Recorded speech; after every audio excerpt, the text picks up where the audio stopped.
Neville Goddard, Awakened Imagination, 1954. Chapter 1, dedication to Bill. That would be Neville's wife. That's what he called her.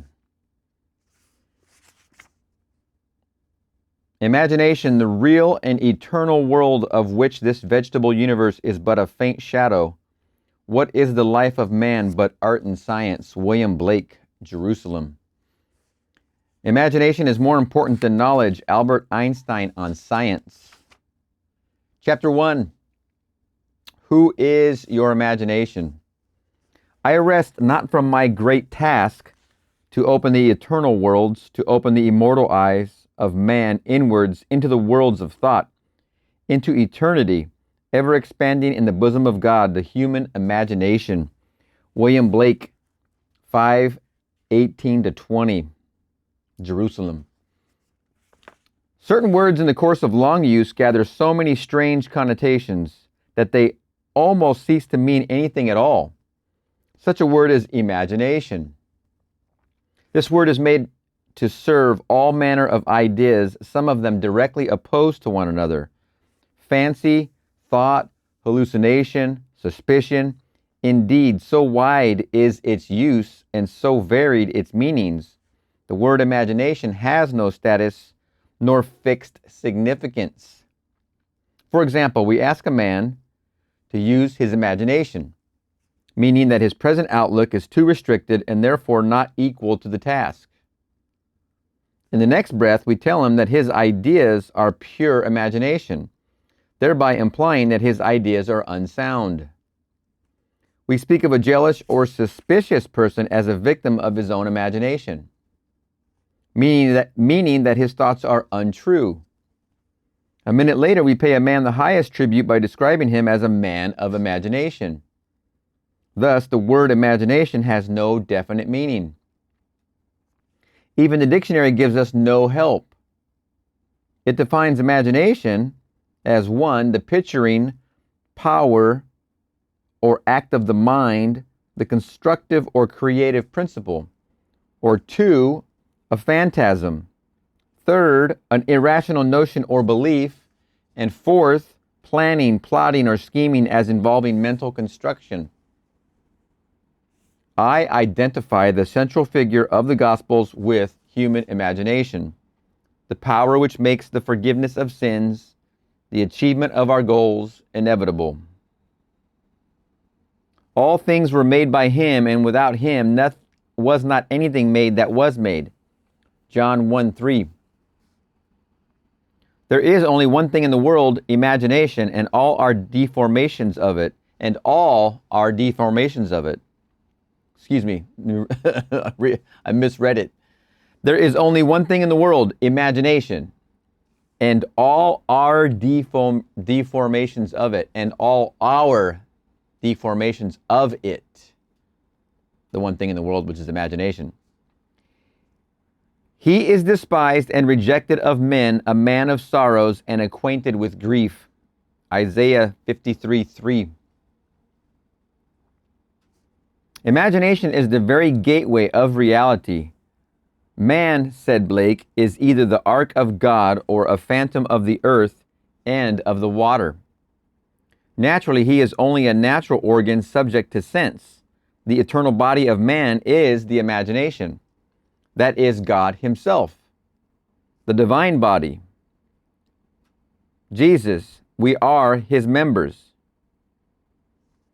I know of no greater and truer definition of the imagination than that of Blake.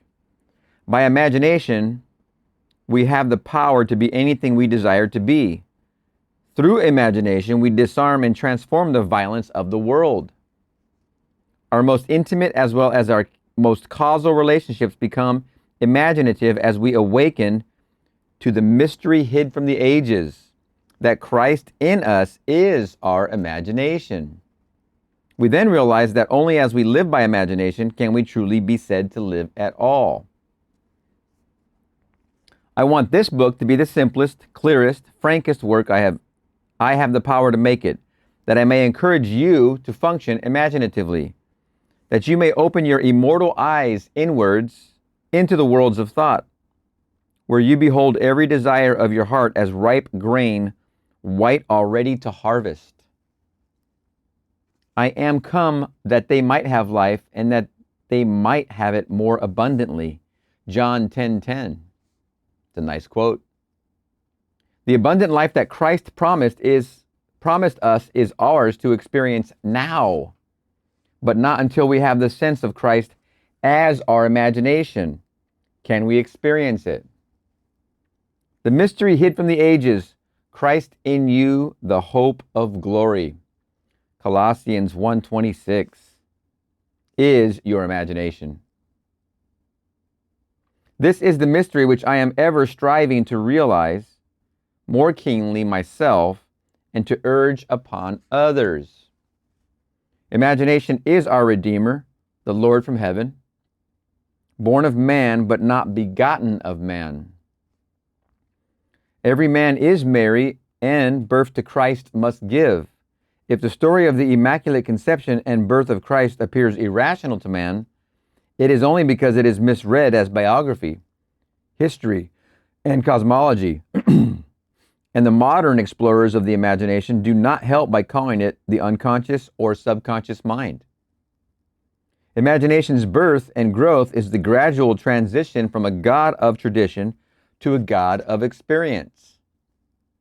If the birth of Christ in man seems slow, it is only because man is unwilling to let go the comfortable but false anchorage of tradition.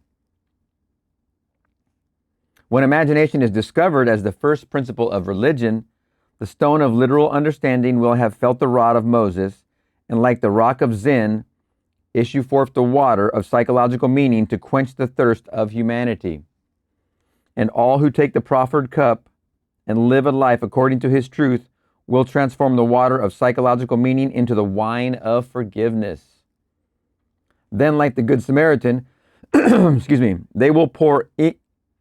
Then, like the Good Samaritan, they will pour it on the wounds of all. The Son of God is not to be found in history, nor in any external form. He can only be found as the imagination of him in whom his presence becomes manifest.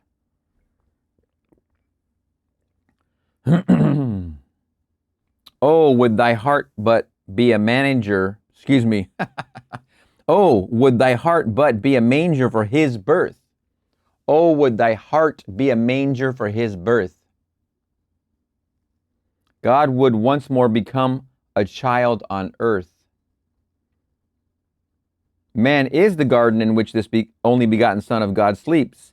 He awakens this Son by lifting his imagination up to heaven and clothing men in godlike stature. We must go on imagining better than the best we know. Man, in the moment of his awakening to the imaginative life, must meet the test of sonship.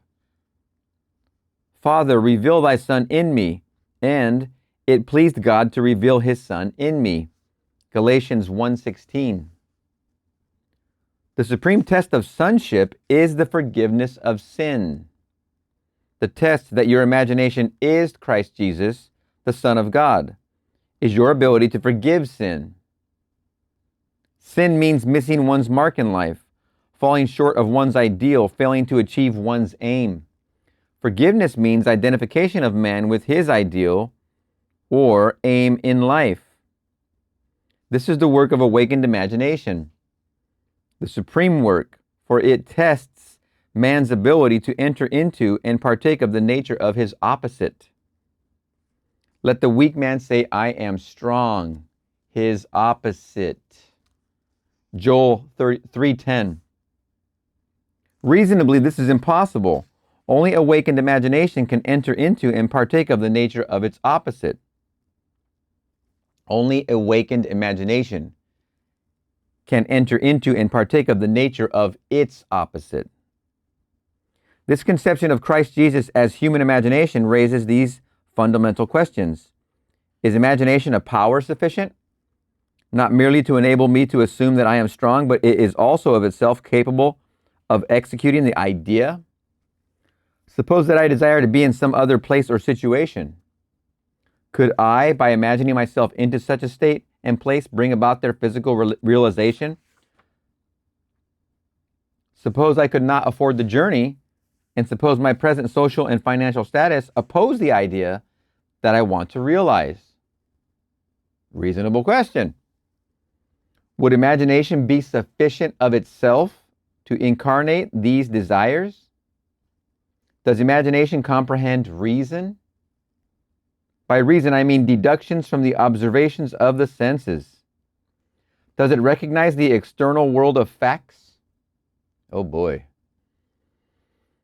In the practical way of everyday life, is imagination a complete guide to behavior? Suppose I am capable of acting with continuous imagination. That is, suppose I am capable of sustaining the feeling of my wish fulfilled. Will my assumption harden into fact? And if it does harden into fact, shall I, on reflection, find that my actions through the period of incubation have been reasonable? Is my imagination a power sufficient not merely to assume the feeling of the wish fulfilled, but is it also of itself capable of incarnating the idea? After assuming that I am already what I want to be, must I continually guide myself by reasonable ideas and actions in order to bring about the fulfillment of my assumption? Experience has convinced me that an assumption, though false, if persisted in, will harden into fact. That continuous imagination is sufficient for all things, and all my reasonable plans and actions will never make up for my lack of continuous imagination. Is it not true that the teachings of the Gospels can only be received in terms of faith, and that the Son of God is constantly looking for signs of faith in people? That is, faith in their own imagination? Is not the promise, believe that ye receive and ye shall receive, Mark 11:24, the same as imagine that you are and you shall be? Was it not an imaginary state in which Moses endured as seeing him who is invisible, Hebrews 11:27? Was it not by the power of his own imagination that he endured? Truth depends upon the intensity of the imagination, not upon external facts. Truth depends upon the intensity of the imagination, not upon external facts. Where are these external facts? God, I am all that is right here, self-concepts, all coming forth, in which we occupy some. They're also called states.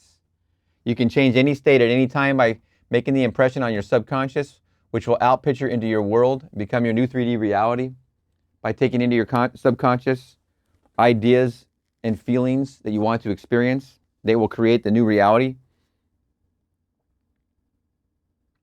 Facts are the fruit bearing witness of the use or misuse of the imagination.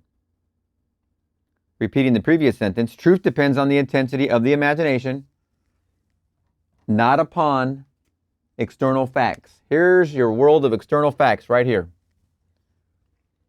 Everything out there. What's the news have to say? What's the scientists have to say? What does the university have to say? What is the TV and the news and all these other wonderful sources of facts? You can be up to here in facts all the livelong day.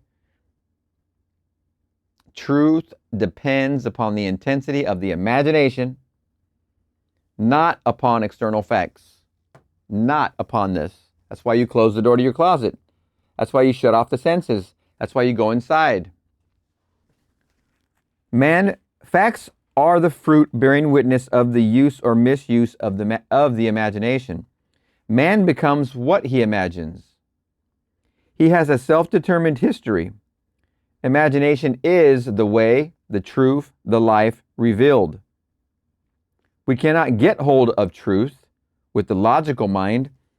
Where the natural man of sense sees a bud, imagination sees a rose full blown. Truth cannot be encompassed by facts.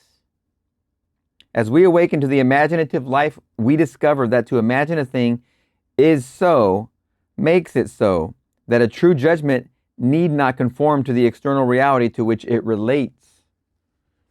The imaginative man does not deny the reality of the sensuous outer world of becoming, but he knows that it is the inner world of continuous imagination that is the force by which the sensuous outer world of becoming is brought to pass.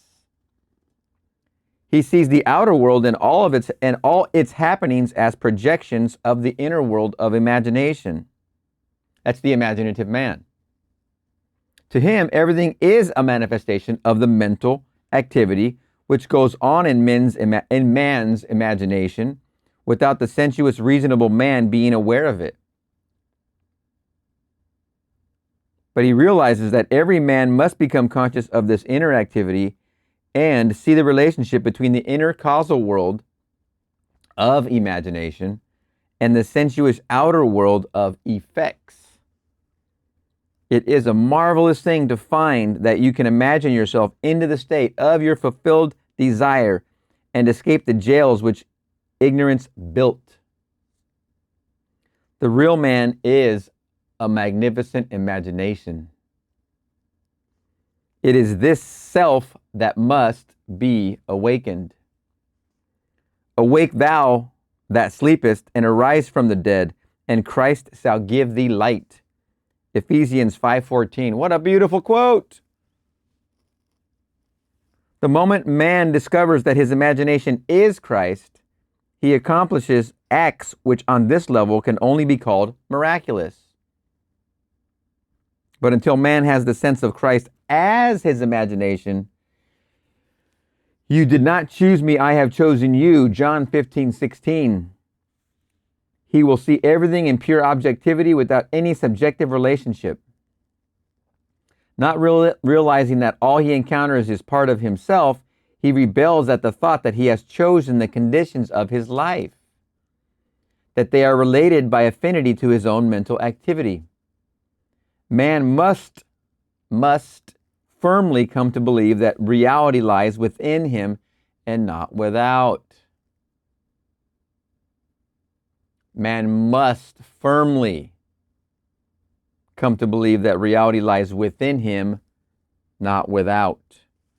Although others have bodies, a life of their own, their reality is rooted in you, ends in you as yours ends in God. And if I haven't described that yet in this video, of course I haven't, one finger is pointing at another, three fingers are pointing back at you. So when you point away, you're really pointing at yourself, and one finger is pointing towards God. It's the way I've heard it before. Although others have bodies, a life of their own, their reality is rooted in you, ends in you, as yours ends in God. This is your body. This is part of your body. It's funny how this concept is physically attached to your person, so you cannot deny it. What a wonderful chapter. Very quick. I mean, we've been going along these lines quite handsomely for quite a while. This is chapter 1. Who is your imagination? Awakened Imagination, 1954. There's so many good pieces in here, but it is ultimately drilling down into who is in charge of your imagination and what does that equal. Your imagination is how you make the impression upon your subconscious that delivers you the new reality you want to experience. You're here in this self-concept, but you want to change self-concept. You're single, you're not married, you want to be in a relationship, you're not that in your reality right here. Your senses show you that you're not that. The world reminds you daily that you're not that. But what you do is you go into your closet, you shut the door, you imagine what it's like to be coming home from your honeymoon because you've gone to the end. And as you imagine that, as you fall to sleep, what it's like to walk back in your new house with your new spouse, and you're feeling that sensation of just walking in, the simple act of walking in. What does that feel like to walk across the threshold or be carried across the threshold or carry her across the threshold? What does that feel like? How does that feel in here? You do that while you fall to sleep, ignoring what your experience is telling you that's happening. You could be single. You could be not in a relationship. You could be not married. You could have no prospects. It doesn't matter. What you feel when you go to sleep will then make an impression sooner or later, and that impression will objectify into 3D reality a bridge of incidents that has you meeting the right person, going on dates, getting engaged, getting married, going to a honeymoon, coming back home, being carried across the threshold, or carrying across the threshold. All because you imagined it and you felt it real as you went to sleep or when you woke up in the morning. All from that. Nothing had to be done here. Nothing, nothing, nothing. There is no being bothered by hows at all, period. You just go to sleep feeling it real. And this is the power of imagination. Imagination, in making an impression, makes your physical 3D reality. Do you want wealth? Okay, all of it. You want all of it? You just need to imagine it. Do you want health? What kind of health? You want good health? All you have to do is use your imagination. Who is your imagination? Known as Jesus Christ. Where is He? He is here. Because remember, He made us in His image. I and my Father are one. My Father is greater than I. Imagination? Imagination. All of our imaginations and our self-concepts are from one imagination. He made Himself in our image. We have the same imagination. We have the same ability to make the impression, do 6 days of work, enter the Sabbath, and watch it come into fruition. Isn't it wonderful? I mean, really, isn't it wonderful that you have the power? The value of you can never be understated. The value of you is unbelievable. One human mind is everything. And after you awaken to this law and you start using it, you realize, boy, oh boy, all my brothers and sisters have the same power. You really don't see a division anymore. You don't see a division in your fellow human at all, because they are you, because you all share the same family tree. Very fascinating. All right, we're going to see you in the next chapter. Neville Goddard, Awakened Imagination, Chapter 2, Sealed Instructions. The first power that meets us at the threshold of the soul's domain is the power of imagination. Dr. Franz Hartmann. I was first made conscious of the power, nature, and redemptive function of imagination through the teachings of my friend Abdullah. And through subsequent experiences, I learned that Jesus was a symbol of the coming of imagination to man. That the test of His birth in man was the individual's ability to forgive sin. That is, his ability to identify himself or another with his aim in life. Wow. Now that's what he learned from Abdullah. What kind of man was Abdullah? And I know, and through different sources of Neville lectures, that is, that a lot of people would seek out Abdullah for his teachings and lessons, and including rabbis in secret. They would seek out Abdullah for lessons to learn more. And I believe he literally knew Hebrew and he knew the Old Testament very, very well. But what he just said right there is profound. I learned that Jesus was a symbol of the coming imagination to man. That the test of His, capital H-I-S, His birth in man was the individual's ability to forgive sin. That is, his ability to identify himself or another with his aim in life. Without the identification of man with his aim, the forgiveness of sin is an impossibility. And only the Son of God can forgive sin. Therefore, man's ability to identify himself with his aim, though reason and his senses deny it, is proof of the birth of Christ in him. To passively surrender to appearances and bow before the evidence of facts is to confess that Christ is not yet born in you. Oh my goodness. I am all that is God right here. All self-concepts, me, you, her, him, mother, father, brother, sister. Here's your current self-concept. Here's the self-concept you want to be. Without the identification of man with his aim, the forgiveness of sin is an impossibility. If you listen to your desire, you go into the you closet, you shut the door, you listen to I am, you find out what your desire is, now you know your aim. Without the identification of that, the forgiveness of sin is an impossibility, meaning forgiveness of sin means objectification of your desire, which means once you make the impression, the objectification happens. The inability to find out what your desire is going to lack the forgiveness of sin. Without the identification of man with his aim, the forgiveness of sin is an impossibility, and the Son, and only the Son of God can forgive him. Can forgive sin. Only the Son of God can forgive sin. Therefore, man's ability to identify himself with his aim, though reason and his senses deny it, is proof of the birth of Christ in him. Once you realize how this works, that's the birth of Christ in you. Once you take it for granted and you try this and you see it work just for the parking space, just for the coffee, just for the kiss on your cheek, whatever. Once you see it work once, this is the birth of the Christ in you.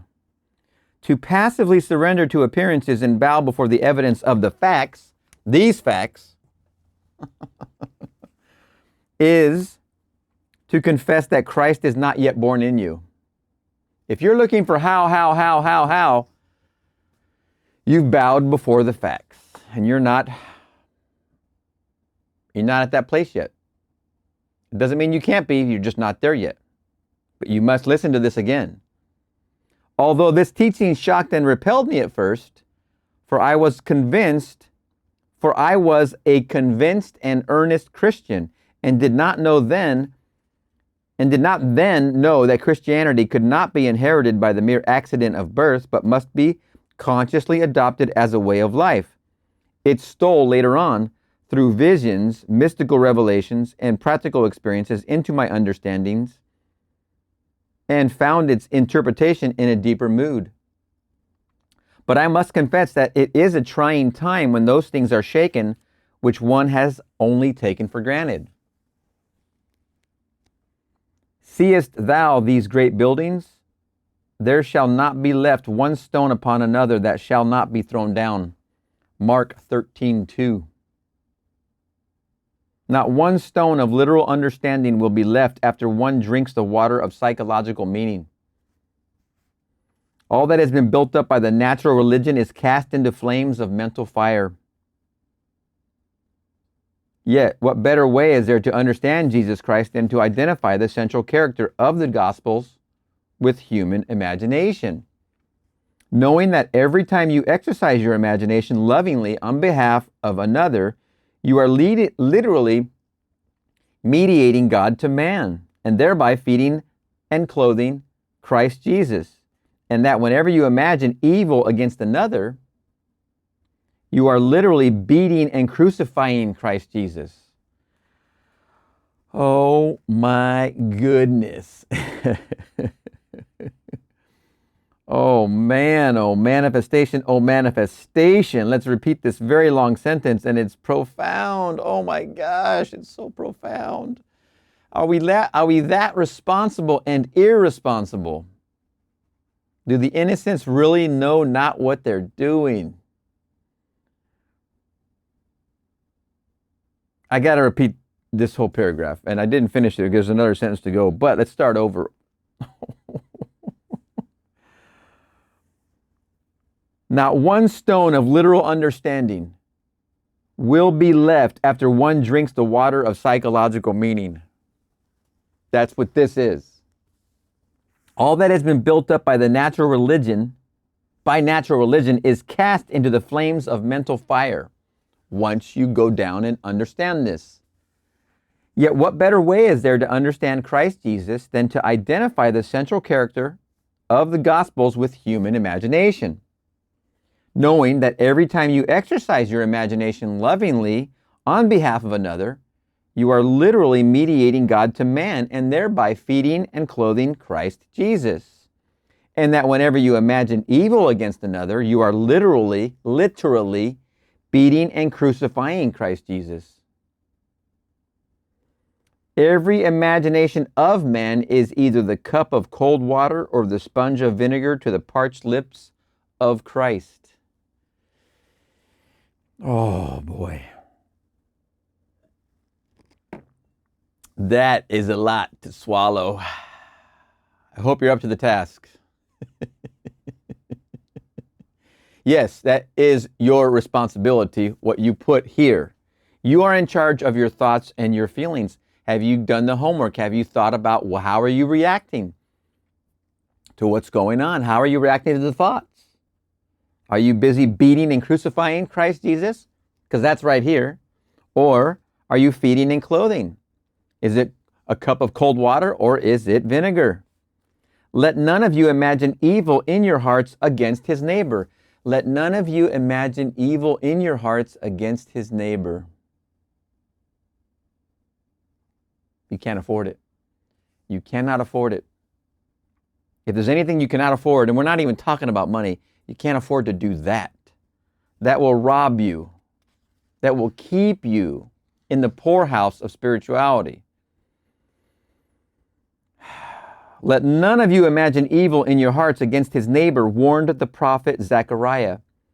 When man heeds this advice, he will awake from the imposed sleep of Adam into the full consciousness of the Son of God. There it is. You want to wake up? It's that simple. He is in the world, and the world is made by him, and the world knows him not. Human imagination. I ask myself many times, if my imagination is Christ Jesus and all things are possible to Christ Jesus, are all things possible to me? I ask myself many times, quotes, Neville, in quotes, Neville writes in his own book, if my imagination is Christ Jesus and all things are possible to Christ Jesus, are all things possible to me? Through experience, I have come to know that when I identify myself with my aim in life, then Christ is awake in me. Christ is sufficient for all things. When I identify myself with my aim in life, Christ is available to me. Through experience, I have come to know that when I identify myself with my aim in life, then Christ is awake in me. I do not even want to admit how much effort I put down this road of trying to understand what my aim was, except to be a teacher of this information and doing the deeper dive constantly through the decades, all the time, seeing the interpretation, seeing the motivation, understanding continually, deeper, trial and tribulations, deeper, trials and tribulations, and then realizing the whole time I'm living the aim. If you're not having an easy time figuring out your aim, just go back. Just revert back into the I am meditation. Close the door to your closet. Take some deep breaths. I am.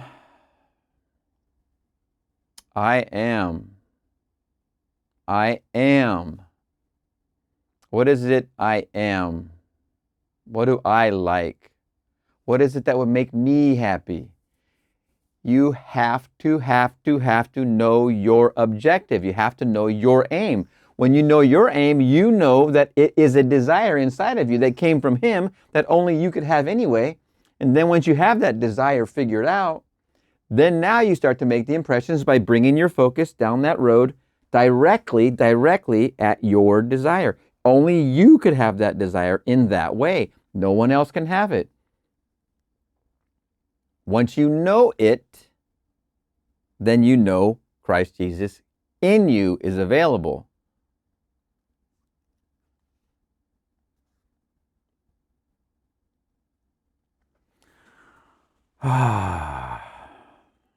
There's so much wonder in these first couple sentences.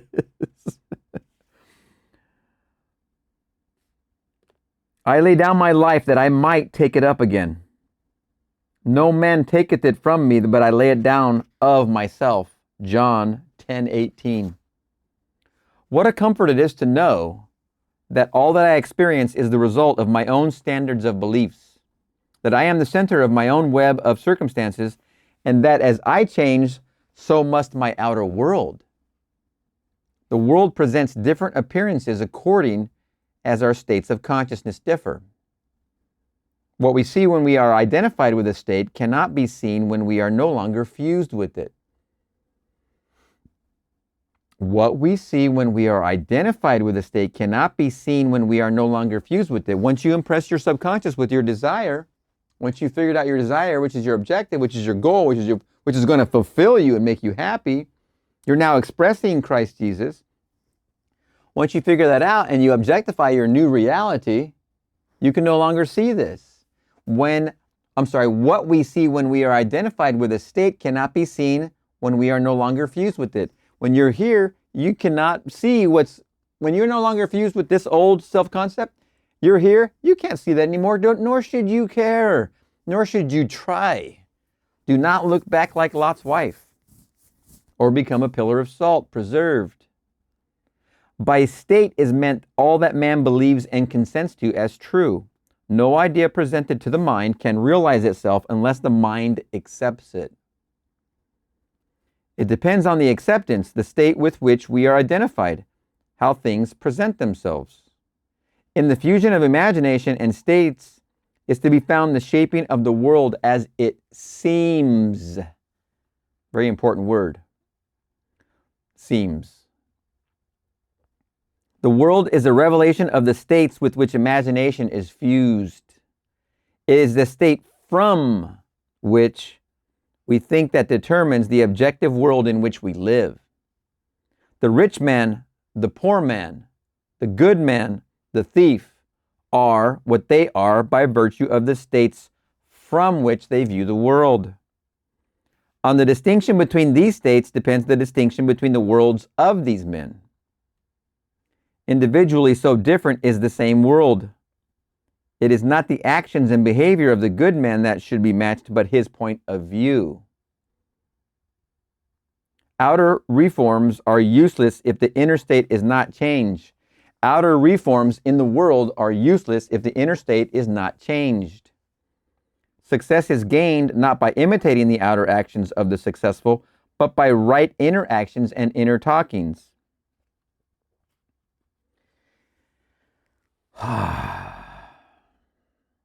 Outer reforms are useless if the inner state is not changed. There's a lot of noise out here. Just turn on that little box and you'll see the noise that comes and spews out of it. I don't know if you remember these little, the antenna ears there, rabbit ears or whatever they were called. That little box has a lot of noise.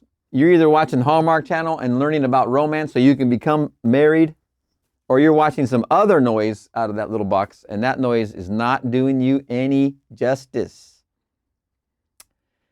Outer reforms are useless. That's outer. If the inner state is not changed. Success is gained by not imitating the outer actions of the successful, but by right inner actions and inner talkings. Inner talkings happening when you're listening to your desire and you have that urge to make that impression. This is where inner talking is happening, not out here. If we detach ourselves from a state, and we may at any moment, the conditions and circumstances to which that union gave being vanish. I was in the fall of 1933 in New York City that I approached. It was in the fall of 1933 in New York City that I approached Abdullah with a problem. He asked me one simple question: what do you want? Now that is exactly what you should be asking everybody around you. What do you want? And they might not have ever heard that from you. And they're talking and they're grieving or they're commiserating about something. And you say, well, what do you want? Because when you know what they want, now you can imagine lovingly. Because you know what they're after. You know what their aim is, so you're going to bring them up, which brings you up. He asked me one simple question: what do you want? I told him that I would like to spend the winter in Barbados, but that I was broke. I literally did not have a nickel. If you will imagine yourself to be in Barbados, said he, thinking and viewing the world from that state of consciousness instead of thinking of Barbados, you will spend the winter there. Let me repeat. This is all a quote, so I better repeat it properly. When Neville says he literally did not have a nickel in 1933, remember he was born, he's 18 years old. He was born in 1902, so it's 1905, excuse me. So that's 28 years old, excuse me. I'm all off on my numbers. My numbers are all over the place. I literally did not have a nickel. Remember, he was a dancer. So at this time, he's met Abdullah. He's starting to learn from Abdullah. And I believe what happened was what had happened, his parents left New York and were sailing off to Barbados after he admitted to them he didn't want to go back to Barbados with them. And they were sailing off to Barbados. And as the ship left, he became overwhelmed with the feeling, I got to go to Barbados. I want to go to Barbados. This overwhelming feeling, where did that come from? Did it come from his mom imagining him home? There's always that. He didn't have a nickel to his name. Unemployed dancer, 1933. Remember, the Depression's either ending or is in full swing at this moment. What do you want? I told him I would like to spend the winter in Barbados, but that I was broke and I literally did not have a nickel. Here comes Abdullah's response. If you will imagine yourself to be in Barbados, said he, thinking and viewing the world from that state of consciousness instead of thinking of Barbados, you will spend the winter there. You must not concern yourself with the ways and means of getting there.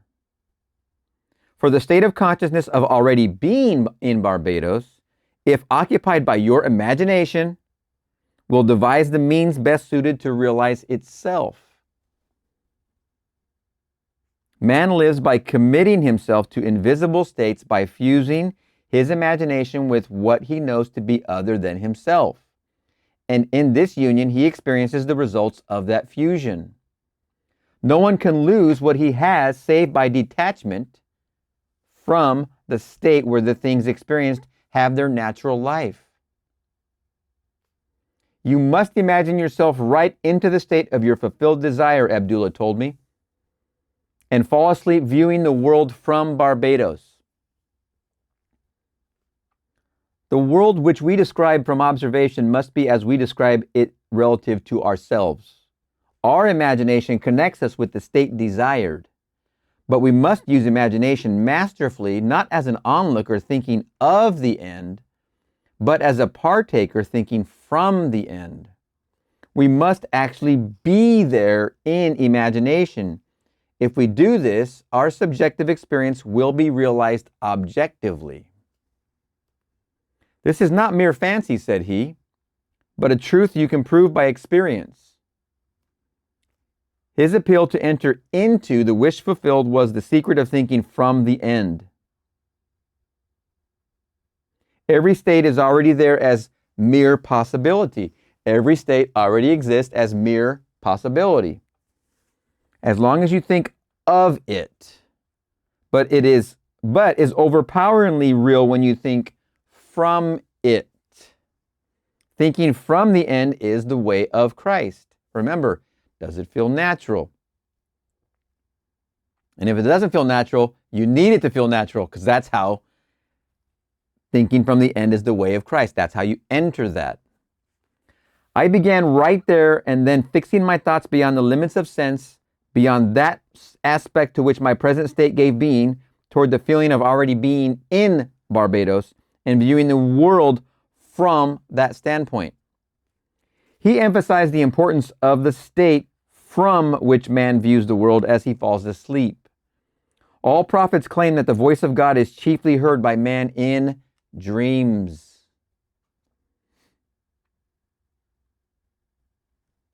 This is why they're very, very important to study. And we will get into that on this channel, I promise you. It's one of my favorites. One of my favorites. Well, we will be getting into that. In a dream, in a vision of the night, when deep sleep falleth upon men, in slumberings upon the bed, then he openeth the ears of men and sealeth their instruction. Job 33, 15, 16. That night and for several nights thereafter, I fell asleep in the assumption that I was in my father's house in Barbados. Within a month, I received a letter from my brother saying that he had a strong desire to have the family together at Christmas and asking me to use the enclosed steamship ticket for Barbados. I sailed 2 days after I received my brother's letter and spent a wonderful winter in Barbados. This is very abridged. It goes into more detail, and I won't dig in right now, but it's a very good story. Basically, he went back to a quick commercial because you'll hear it in a lecture somewhere. He went back to Abdullah and said, "Hey, it's not happening, and I'm not there yet. They haven't contacted me." And Abdullah walked away from Neville and said, "You are? What do you mean? Talk about you're not going to be going to Barbados? You are already in Barbados." Turned around, walked away from Neville, and slammed the door to his office, basically. I can't tell you how many times I got my ass chewed by my teacher. What Abdullah did to Neville here in this story, my teacher, when I came to her, I was a wreck. Probably just like Neville to Abdullah. I mean, yeah, going off in all directions. And she, like Abdullah to Neville, would give me the business just like that. Just very forceful tone, very loud voice, yelling, was involved, never any hazing. But yes, I got my ass chewed out quite a bit. And I am so thankful for those ass chewings because they brought me out of my deep, deep slumber. I obviously wanted to be out of that slumber, and that's why I went to her. But exactly what Neville did, it's not in the book here, but it's exactly what Abdullah did in teaching Neville a lesson, helped him go deeper by being forceful and yelling and walking away and saying, "You're already in Barbados." This experience has convinced me that man can be anything he pleases if he will make the conception habitual and think from the end. It has also shown me that I can no longer excuse myself by placing the blame on the world of external things, that my good and my evil have no dependency except from myself, that it depends on the state from which I view the world, how things present themselves. It depends on the state from which I view the world, how things present themselves. Man who is free in his choice acts from conceptions which he freely, though not always wisely, chooses. Boy, that sentence needs my attention. Let me go back. Man who is free in his choice acts from conceptions which he freely, though not always wisely, chooses. All conceivable states are awaiting our choice and occupancy, but no amount of rationalizing will of itself yield us the state of consciousness, which is the only thing worth having. The state of consciousness here, but all these states are available. This is a wonderful sentence. All conceivable states, all of them, are awaiting our choice and occupancy, but no amount of rationalizing. Out here, that's where rationalization exists. No amount of rationalizing will of itself yield us the state of consciousness, which is the only thing worth having. The state of consciousness of that, which is the only thing worth having if you want to leave this one. This rationalization is not going to cut it. You can go all the way around here and sniff around up there at that other, where you see someone else doing it, but you're not going to get there. The state of consciousness, which is the only thing worth having. The imaginative image is the only thing to seek. The imaginative image is the only thing to seek. The ultimate purpose of imagination is to create in us the Spirit of Jesus, which is continual forgiveness of sin, continual identification of man with his ideal. Only by identifying ourselves with our aim can we forgive ourselves for having missed it. There is a wonderful, wonderful sentence. Only by identifying ourselves with our aim, our aim, our desire is trying to tell us what our aim is. Only by identifying ourselves with our aim can we forgive ourselves for having missed it, which is a sin. All else is labor in vain. On this path to whatever place or state we convey our imagination, to that place or state we will gravitate physically also. On this path, whatever place or state we convey our imagination, to that place or state, we will gravitate physically also. Wherever you send your imagination is where you will follow. Isn't it nice? Doesn't it feel like, oh man, all I got to do is figure that out? I mean, all I have to do is that? It's that simple? If I'm here, and here I am a thousandaire, a millionaire, a billionaire, a trillionaire, all I have to do is make my consciousness shift over here, that's it? Well, how can I learn this? How can I learn to shift my consciousness to the state of my objective, of my aim? Do I want to be single forever, or do I want to be married? If I want to be married, if that's my aim, how do I work with my consciousness to become that consciousness? I make the impression while I fall asleep. That's the fastest way you can do it, or in your meditation, or before your nap, or after your nap, or when you wake up. You have at least 4 or 5 windows a day. Assuming you take a nap, or if you do meditation, you have at least 2 or 3 a day, assuming you're going to fall asleep as one, waking up as another. Let's say you just quiet your mind, do your I am. There's another one. You have at least 3. You have a minimum of 2 for sure, because you're sleeping every day. That's quite many. You don't need more than that, actually. But if you want to put the pedal down and get there, you want to be self-persuaded. You must put the effort in. No one's going to do it for you. It's not hard effort. There's no sweat. In my Father's house are many mansions. If it were not so, I would have told you. I go to prepare a place for you, and if I go and prepare a place for you, I will come again and receive you unto myself, that where I am, there ye may be also. John 14:2, one of my favorite quotes.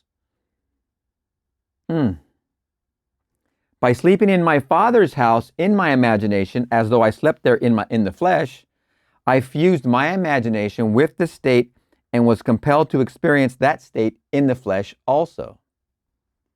So vivid was this state to me, I could have been seen in my Father's house had any sensitive entered the room where in imagination I was sleeping. Neville literally went there. He remotely viewed himself there. A sensitive means anybody who could pick up on him being there. Most likely, and also people in his family who are familiar with his consciousness. Your siblings and your relatives, you're very familiar because you're in life together for a reason. You have a familiarity, and as Seth describes, you also have a past together that goes beyond the current life. We'll get into that more later. There's a lot to unbury on that one, but this is a good chapter. A man can be seen where in imagination he is, for a man must be where his imagination is, for his imagination is himself. That's why, as I've said before, if you're spending time focused on the past, or you're spending time focused on the future and not focusing in your now, you're present here. So where your imagination is absent. The lights are on, but no one's home. If you're over in the past, where's your imagination? Where then must you be? You're not present.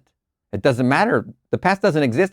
The only time is now. There's only now. There is no past and there is no future. But if you're spending your imagination on an illusion called the past, or you're spending your imagination on an illusion called the future, then you're not home. The lights are on, but nobody's home. In imagination, you are in fantasy of the past or the future, but when you come back here and you turn the lights back on and off again, you're like, hey, you have nothing to show for your absence. You were gone and you came back and nothing to show for your absence. Nothing happened here because you weren't home, imagining the state of your objective. You weren't in imagination figuring out your aim, figuring out what you wanted to be, and then impressing that and then becoming that. You were gone. You were out here. You were in the world of past and future illusions. This I know from experience, for I have seen I have been seen by a few to whom I desired to be seen, when physically I was 100 miles away. A man can be seen where in imagination he is, for a man must be where his imagination is, for imagination is himself. Excuse me. I, by the intensity of my imagination and feeling, imagining and feeling myself to be in Barbados, instead of merely thinking of Barbados, had spanned the vast Atlantic to influence my brother into desiring my presence to complete the family circle at Christmas. Everybody was going to be there at Christmas. All of his brothers and sisters and his parents, and it was the last opportunity for all of them to be together. Some had gone to college and lived abroad, etc., etc. Thinking from the end, from the feeling of my wish fulfilled, was the source of everything that happened as outer cause, such as my brother's impulse. His brother thought it was an original idea to himself to send me a steamship ticket, first class, and it was also the cause of everything that appeared as results. In Ideas of Good and Evil, page 35, W.B. Yeats, having described a few experiences similar to this experience of mine, writes, if all who have described events like this have not dreamed, we should rewrite our histories. For all men, certainly all imaginative men, must be forever casting forth enchantments, glamour, illusions, and all men, especially tranquil men, who have no powerful egotistic life, must be continually passing under their power. Passing under their power, that means if you're passing under their power, you're the automaton. Either you're using your imagination or someone else is. And if you're not figuring out what your aim is, your unique, wonderful aim, which is only available to you and can only be done by you, that aim, that desire, that fulfillment is not going to be done by anybody else. There might be similar ones in the world out here, or desired by others, or out here look similar, but none can be as valuable as yours. None. None, none, none. If you're using your imagination and you're working on this and you're going for your objective, remember, you've already done this many, many times. You're here, you got here. You didn't just get pushed here like a bird out of the nest. But even that, I don't even want to. Amazing that a bird can be pushed into flight. Wow. But same thing here. You're pushed into consciousness, aren't you? I and my Father are one. You're pushed in. So now we have to consciously wake up to this skill set, put it to use. But back to the idea, if you don't know your aim and you're not making this impression, the world and all of its wares is so happy to take this space that you're not using and give you the influence to objectify what they want you to possess, buy, purchase, loan, etc., etc., etc. Because you left the gate open. You left the gate open. You're not seeking through desire what is your aim so you can make the influence or make the impression. So the gate's open because you're not even bothered with desire. You don't even know what, I don't know. My mom and dad told me to go be a lawyer. Okay, I'll just go do that. Well, you're not listening to your desire. So that therefore you're working your butt off out here, but there's also something else occupying this space. But when you turn it around and you start using your imagination, this can't have a foothold in your subconscious anymore.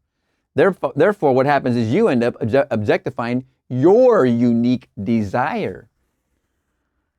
Repeating this paragraph, very most important paragraph, this is by Yeats, W.B. Yeats. If all who have described events like this have not dreamed, we should rewrite our histories. For all men, certainly all imaginative men, men who do this,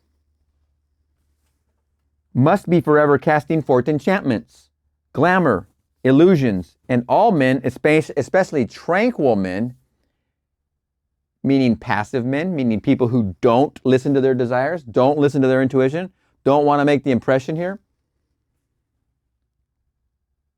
And all men, especially tranquil men who have no powerful egotistic life, must be continually passing under their power. They become the automatons. This person here, not listening to their desire or figuring out what it is or making the impression, is going to be the automaton for the one who is using his imagination. It's very important. Determined imagination, thinking from the end, is the beginning of all miracles. I would like to give you an immense belief in miracles, but a miracle is only the name given by those who have no knowledge of the power and function of imagination to the works of imagination. Imagining oneself into the feeling of the wish fulfilled is the means by which a new state is entered. This gives the state the quality of isness. Is. Hermes tells us, that which is manifested. That which has been or shall be is unmanifested, but not dead. For soul, the eternal activity of God, animates all things.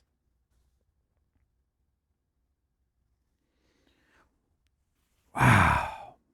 The future must become the present in the imagination of the one who would wisely and consciously create circumstances. We must translate vision into being, thinking of into thinking from. Imagination must center itself in some state and view the world from that state. Thinking from the end is an intense perception of the world of fulfilled desire. Thinking from the state desired is creative living. Ignorance of this ability to think from the end is bondage. It is the root of all bondage with which man is bound. To passively surrender to the evidence of the senses underestimates the capacity of the inner self. Once man accepts thinking from the end as a creative principle in which he can cooperate, then he is redeemed from the absurdity of ever attempting to achieve his objective by merely thinking of it. You have to think from it. You can't think of it. It has to be from it. From it means first person. Seeing your arms in the activity of doing it, driving a car or whatever, holding your wife, holding your husband. With your arms, first person, feeling it. Construct all ends according to the pattern of fulfilled desire. The whole of life is just the appeasement of hunger. It's very fascinating, this piece right here. The whole of life is just the appeasement of hunger. All these self-concepts we travel through we're just trying to appease hunger. If you're here and you have a desire to be here, that is a hunger. If you're here and you have a desire to be there, that is a hunger. If you're here and you have a desire to be there, etc., it's a hunger. The whole of life is just the appeasement of hunger. And the infinite states of consciousness, right, from which a man can view the world are purely a means of satisfying that hunger. The principle upon which each state is organized is some form of hunger to lift a passion for self-gratification to ever higher and higher levels of experience. Desire is the mainspring of the mental machinery. It is a blessed thing. It is a right and natural craving which has a state of consciousness as its right and natural satisfaction. But one thing I do, forgetting the things which are behind and stretching forward to the things which are before, I press on toward the goal. Philippians 3:13. That is a great quote. Repeatable. But one thing I do, forgetting the things which are behind and stretching forward to the things which are before, I press on toward the goal. If you're here, that's the goal, and then you forget the things that are behind. If you're here and you want to be here, that's the goal. Then you forget the things that are behind because you become. It is necessary to have an aim in life. Without an aim, we drift. What wantest thou of me? Is the implied question asked most often by the central figure of the Gospels. In defining your aim, you must want it. As the hart panteth after the water brooks, so panteth my soul after thee, O God. Psalms 42:1. It is lack of this passionate direction to life that makes man fail of accomplishment. The spanning of the bridge between desire, thinking of, and satisfaction, thinking from, is all important. We must move mentally from thinking of the end to thinking from the end. This reason could never do. Reason is one of the objects in the world. By its nature, it is restricted to the evidence of the senses, reason. But imagination, having no such limitation, can. Desire exists to be gratified in the activity of imagination. Desire in you exists to be gratified in the activity of imagination. Just closing your eyes, just imagining. Even with your eyes open. You can imagine easily with your eyes open all day long. Through imagination, man escapes from the limitation of the senses and the bondage of reason. There is no stopping the man who can think from the end. There is no stopping the man who can think from the end. Wherever you are on this sliding scale of doing this for yourself, persist for sure, and I've said that before, but when you can think from the end, you become not just Christ Jesus, but you become a master manifester. Nothing can stop him. He creates the means and grows his way out of limitation into ever greater and greater mansions of the Lord. It does not matter what he has been or what he is. All that matters is, what does he want? He knows that the world is a manifestation of the mental activity which goes on within himself. So he strives to determine and control the ends from which he thinks. In his imagination, he dwells in the end, confident that he shall dwell there in the flesh also. He puts his whole trust in the feeling of the wish fulfilled and lives by committing himself to that state. For the art of fortune is to tempt him so to do. Like the man at the pool of Bethesda, he is ready for the moving of the waters of imagination, knowing that every desire is ripe grain to him who knows how to think from the end. He is indifferent to mere reasonable probability and confident that through his continuous imagination, his assumptions will harden into fact. Very, very important sentence. You're not just going to get one probable version, you're going to get the one you focus on from the end. I'll repeat the sentence. Knowing that every desire is ripe grain to him who knows how to think from the end, he is indifferent to mere reasonable probability and confident that through continuous imagination, his assumptions will harden into fact. You can have whatever you want. It doesn't matter how improbable it is. But how to persuade men everywhere that thinking from the end is the only living, how to foster it in every activity of man, how to reveal it as the plenitude of life and not the compensation of the disappointed, that is the problem. You don't have to tell me. I didn't just start that kind of persuading yesterday. Life is a controllable thing. You can experience what you please once you realize that you are his son. Capital His, capital Son. Life is a controllable thing. You can experience what you please once you realize that you are his son, and that you are what you are by virtue of the state of consciousness from which you think and view the world. Son, thou art ever with me, and all that I have is thine. Luke 15:31. Mm-mm-mm-mm-mm. There are so many wonderful pieces in this one chapter, but just the quotes, I mean, they really are the frosting, every single one of them. I'm just gonna repeat some. The first power that meets us at the threshold of the soul's domain is the power of imagination. Dr. Franz Hartmann.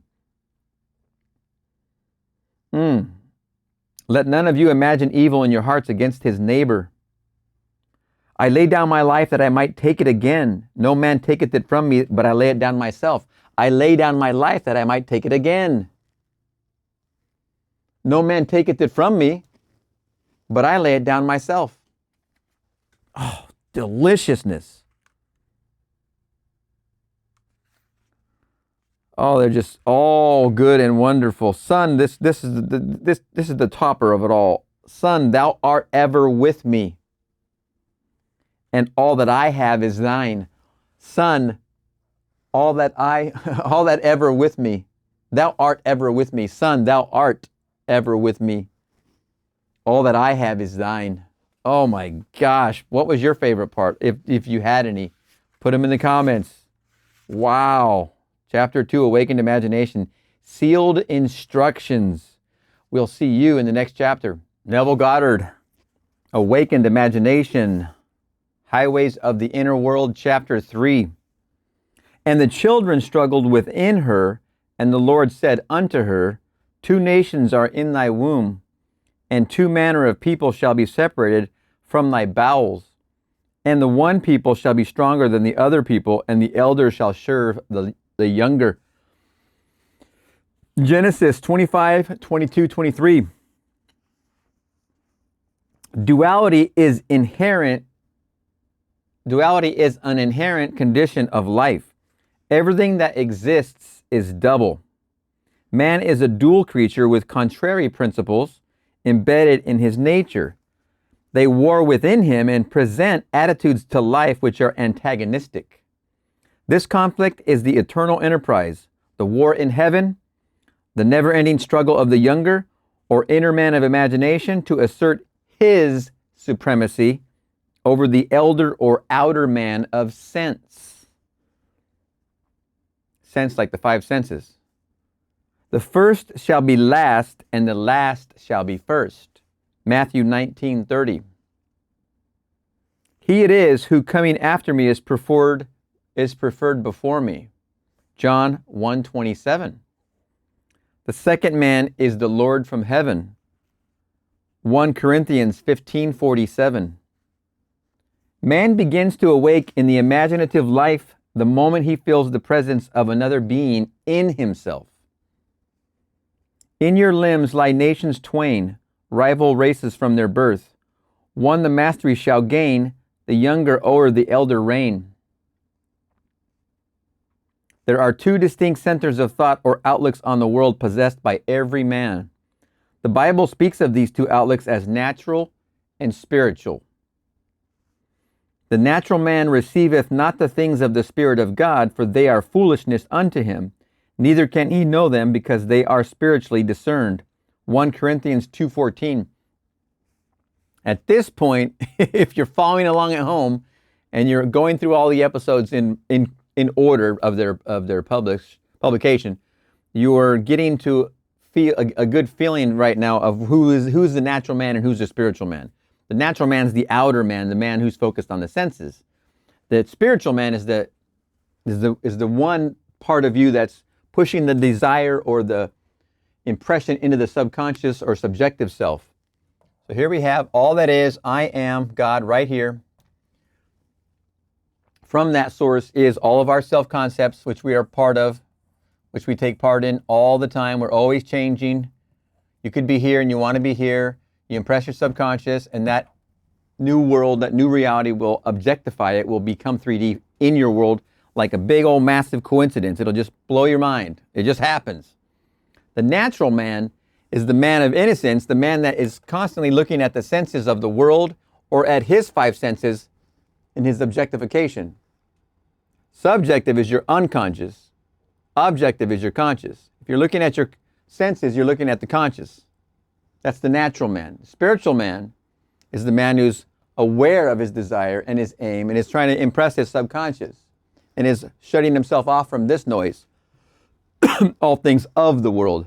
Remember, in the world, but not of it. That would be a spiritual man quote.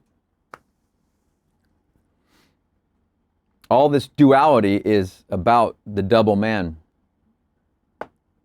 There's so many wonders in this very opening. I want to read them all again.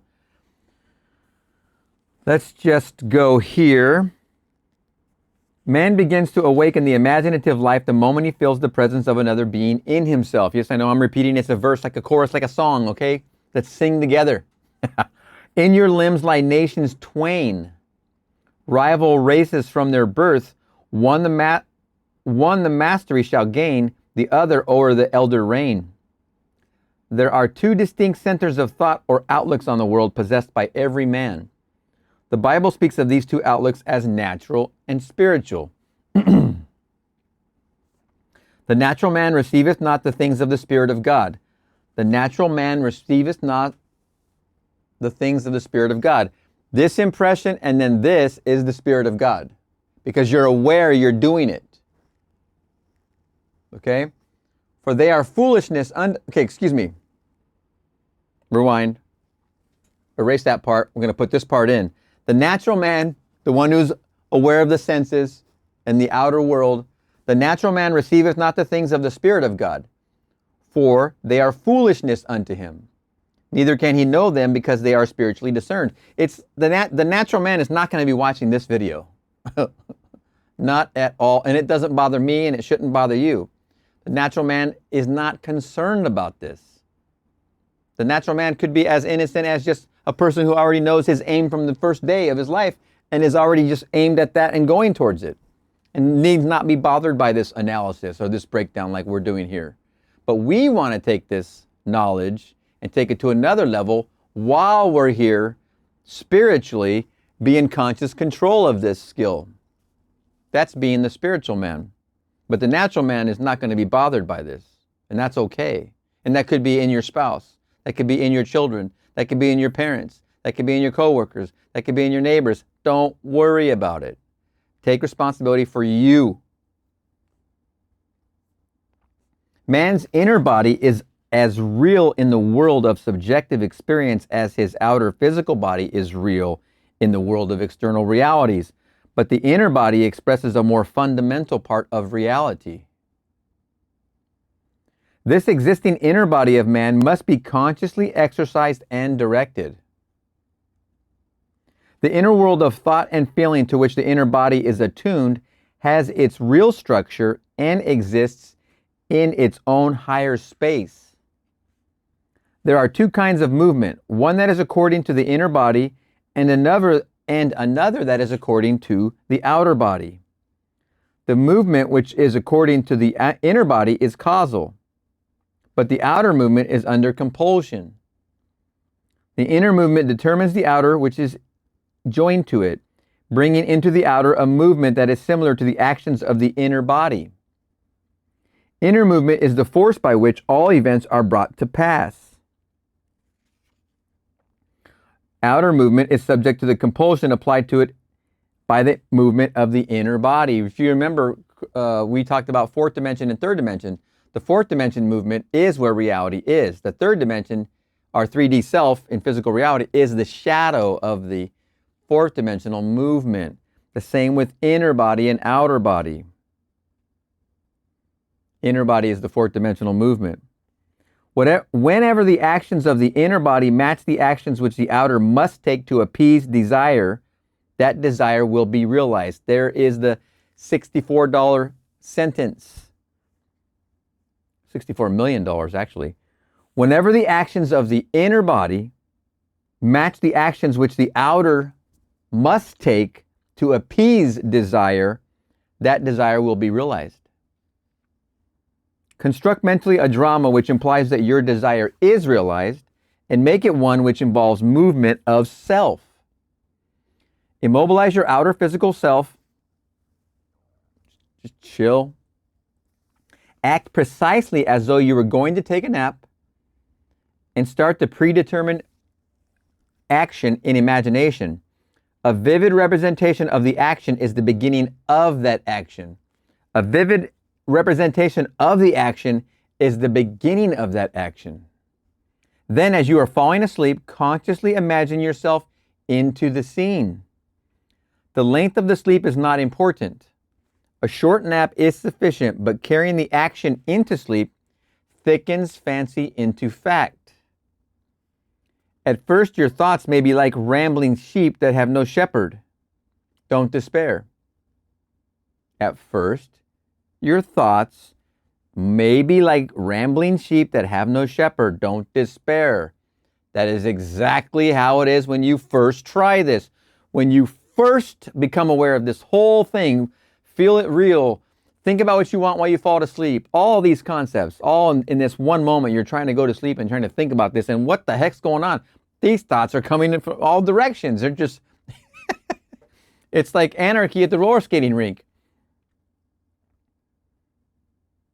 Don't despair.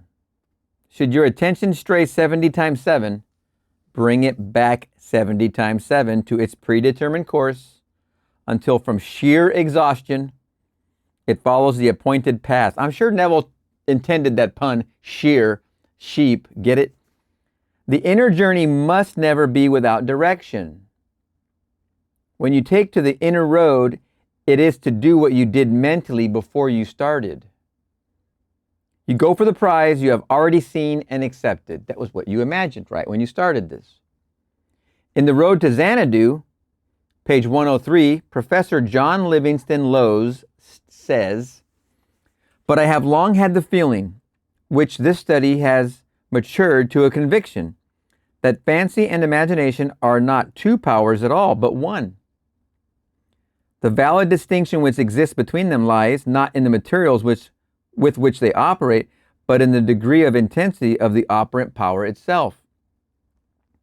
Working at high tension, the imaginative energy assimilates and transmutes. Keyed low, the same energy aggregates and yokes together those images which at its highest pitch it emerges dissolubly into one. Fancy assembles, imagination fuses." Here is a practical application of this theory. A year ago, a blind girl living in the city of San Francisco found herself confronted with a transportation problem. A rerouting of buses forced her to take 3 transfers between her home and her office. This lengthened her trip from 15 minutes to 2 hours and 15 minutes. She thought seriously about this problem and came to the decision that a car was the solution. She knew that she could not drive a car, but felt that she could be driven in one. Putting this theory to the test, that whenever the actions of the inner self correspond to the actions which the outer physical self must take to appease desire, that desire will be realized. She said to herself, "I will sit here and imagine that I am being driven to my office." Sitting in her living room, she began to imagine herself seated in a car. She felt the rhythm of the motor. She imagined that she smelled the odor of the gasoline, felt the motion of the car, touched the sleeve of the driver, and felt that the driver was a man. She felt the car stop and, turning to her companion, said, "Thank you very much, sir." To which he replied, "The pleasure is all mine." Then she stepped from the car and heard the door snap shut as she closed it. She told me that she centered her imagination on being in a car, and although blind, viewed the city from her imaginary ride. She did not think of the ride, she thought from the ride, and all that it implied. This controlled and subjectively directed purposive ride, this controlled and subjectively directed purposive ride raised her imagination to its full potency. She kept her purpose ever before her, knowing there was cohesion in purposive inner movement. In these mental journeys, an emotional continuity must be sustained. The emotion of fulfilled desire. Expectancy and desire were so intensely joined that they passed at once from a mental state into a physical act. The inner self moves along the predetermined course best when the emotions collaborate. The inner self must be fired, and it is best fired by the thought of great deeds and personal gain. We must take pleasure in our actions. On 2 successive days, the blind girl took her imaginary ride, giving it all the joy and sensory vividness of reality. A few hours after her second imaginary ride, a friend told her of a story in the evening paper. It was a story of a man who was interested in the blind. The blind girl phoned him and stated her problem.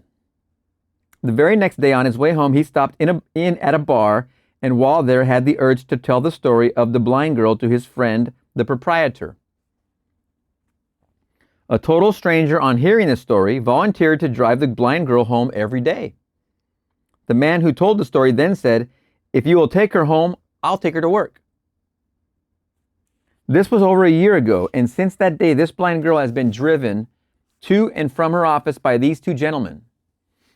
Now, instead of spending 2 hours and 15 minutes on 3 buses, she is at her office in less than 15 minutes.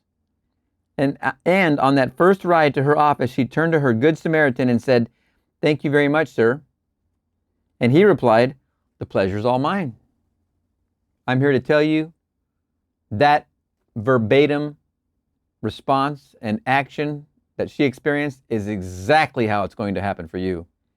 You're going to hear the exact words on the phone from your friend telling you, "You're not going to believe it, this new opportunity, yada, yada, yada." You're going to hear verbatim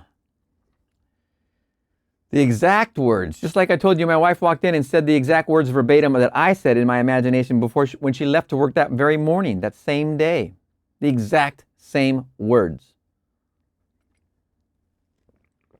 It's going to knock your socks off. Thus, the objects of her imagination were to her the realities of which the physical manifestation was only the witness. The determinative, animating principle was the imaginative ride. Her triumph could be a surprise only to those who did not know of her inner ride.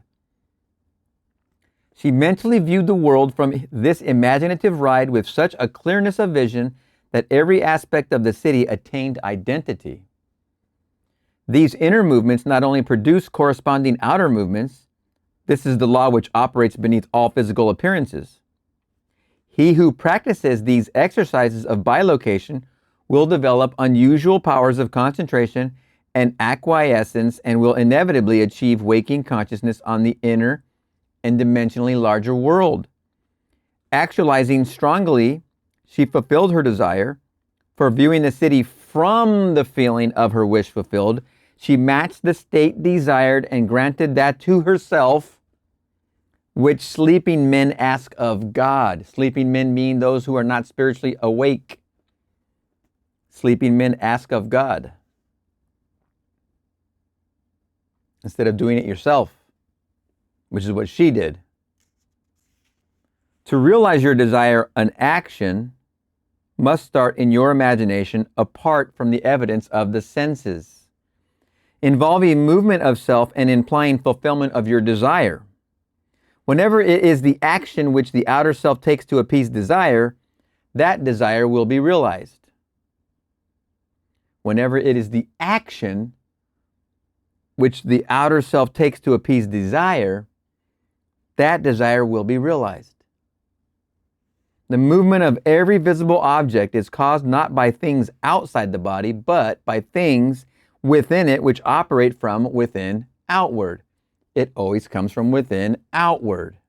From within outward.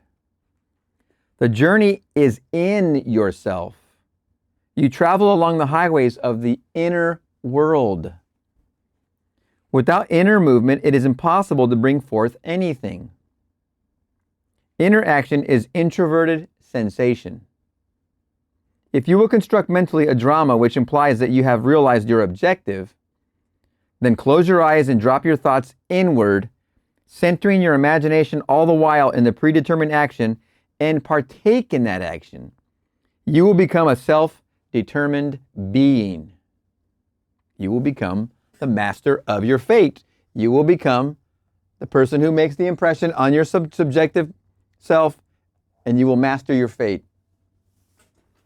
You will choose even in the instant how it's going to work out when this software loads, when this thing develops, when this thing is in a delay. You make the decision right now and see the outcome. It happens.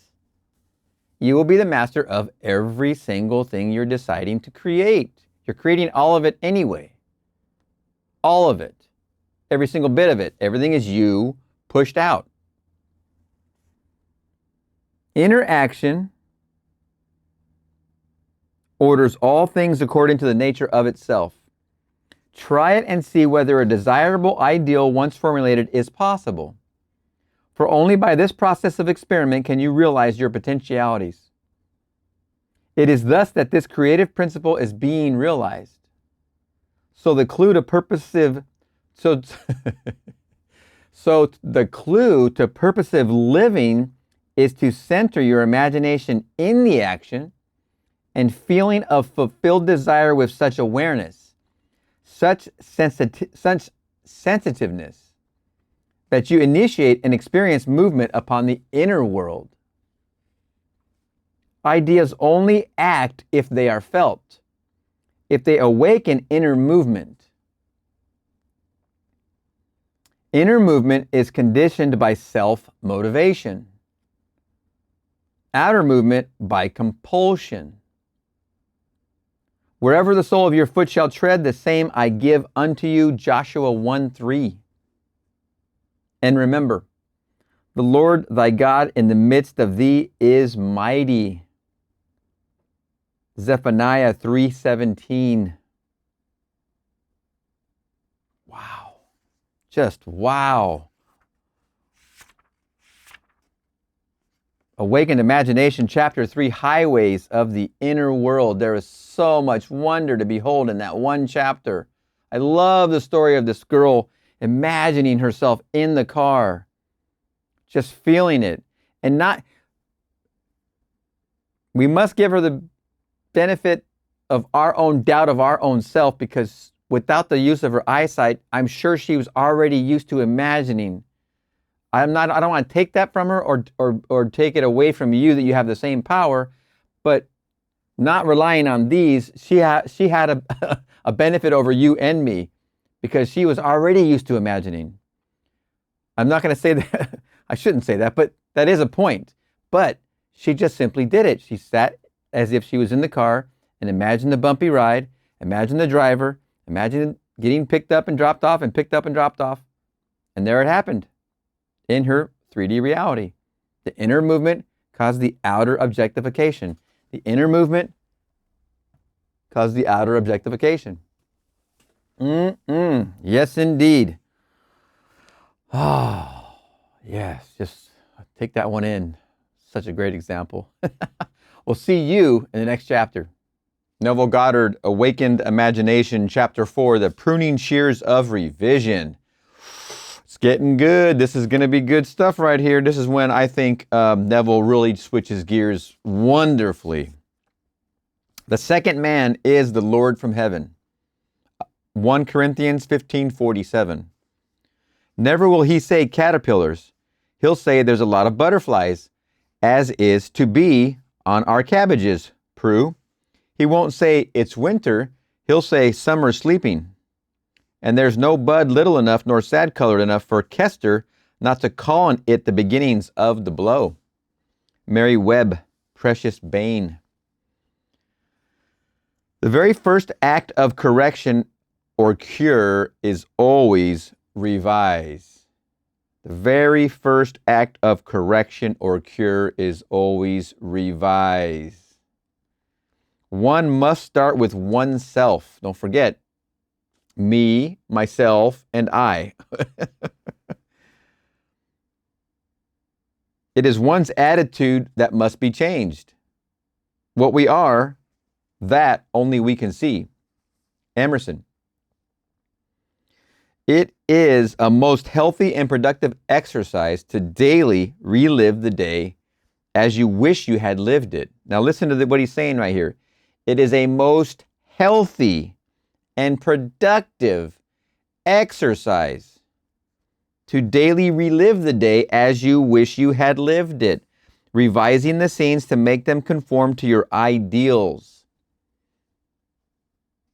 It's enough to be able to realize that there is a large flexibility here, and one way that I learned it was through the Seth material. And this same image we've been using, God, all that is, I am, right here in the middle. And these are your self-concepts. We've been using it this way. But in the Seth material, these were also known as probable realities. This is a probable version of you doing what you're doing now. This is another probable version, So in one instant, in one moment, this is you in all these different lives. The one you're emotionally experiencing is the one you're in right here. You're calling that your current reality, current probable reality. This is the Seth version. In the Neville version, this is a self-concept. When Neville is saying you can revise the scenes of your day to conform to your ideals, what he's saying is exactly what in the Seth material would be. You could take this probable version of your reality today, and while you're falling asleep, reimagine it having gone this way over here. So what happens is you change probable versions of your day. And this happens where everything happens. Everything's happening here. So revision is so wonderful. And my decades in the Seth material, literally, I always had a fun suspicion, but never ran down this avenue with revision. I knew something was there because of the training in the Seth material about how you deal with the past. You bring it back to now all the time. Now, this moment point, this is where all your energy is, all your power is in the moment. And I had a sneaking suspicion about the past, and something's open there. Something was more for me to understand there. And until I got to Neville, did I not realize, did I finally wake up to this whole mind-bending concept that it is there exactly as I suspected. I just didn't have the words for it.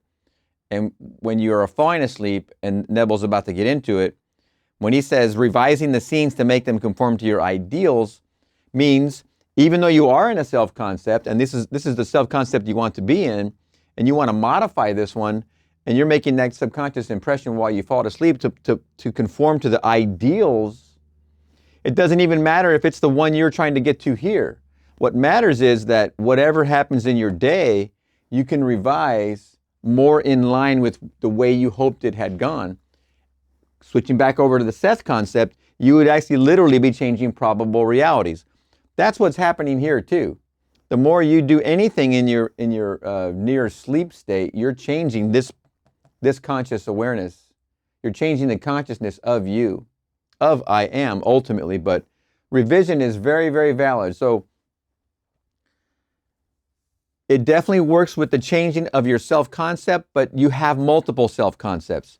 You literally are not just in the one you are in, a part of you is in every single one of these because you're connected subconsciously to the same all consciousness network. I am all that is God. You're plugged in, and every other form of consciousness, every other version of you, every other self-concept that you will be or have been are all getting the same revision that you perform. So when you wake up the next day, you might not see the seam. You might not see the brand new car or the brand new house or the brand new relationship or the brand new health. You might not see it, but you don't see the seam of what you changed when you do revision. Revision changes the self-concept you are in for sure. But no one's going to do it for you. You might not see the seam, but it does happen. The self-concept does change. Revision is the most amazing thing. And if anything I can do to help you understand revision, I'm doing my best in this chapter because this is by far one of the most important teachings of all of Neville's teachings.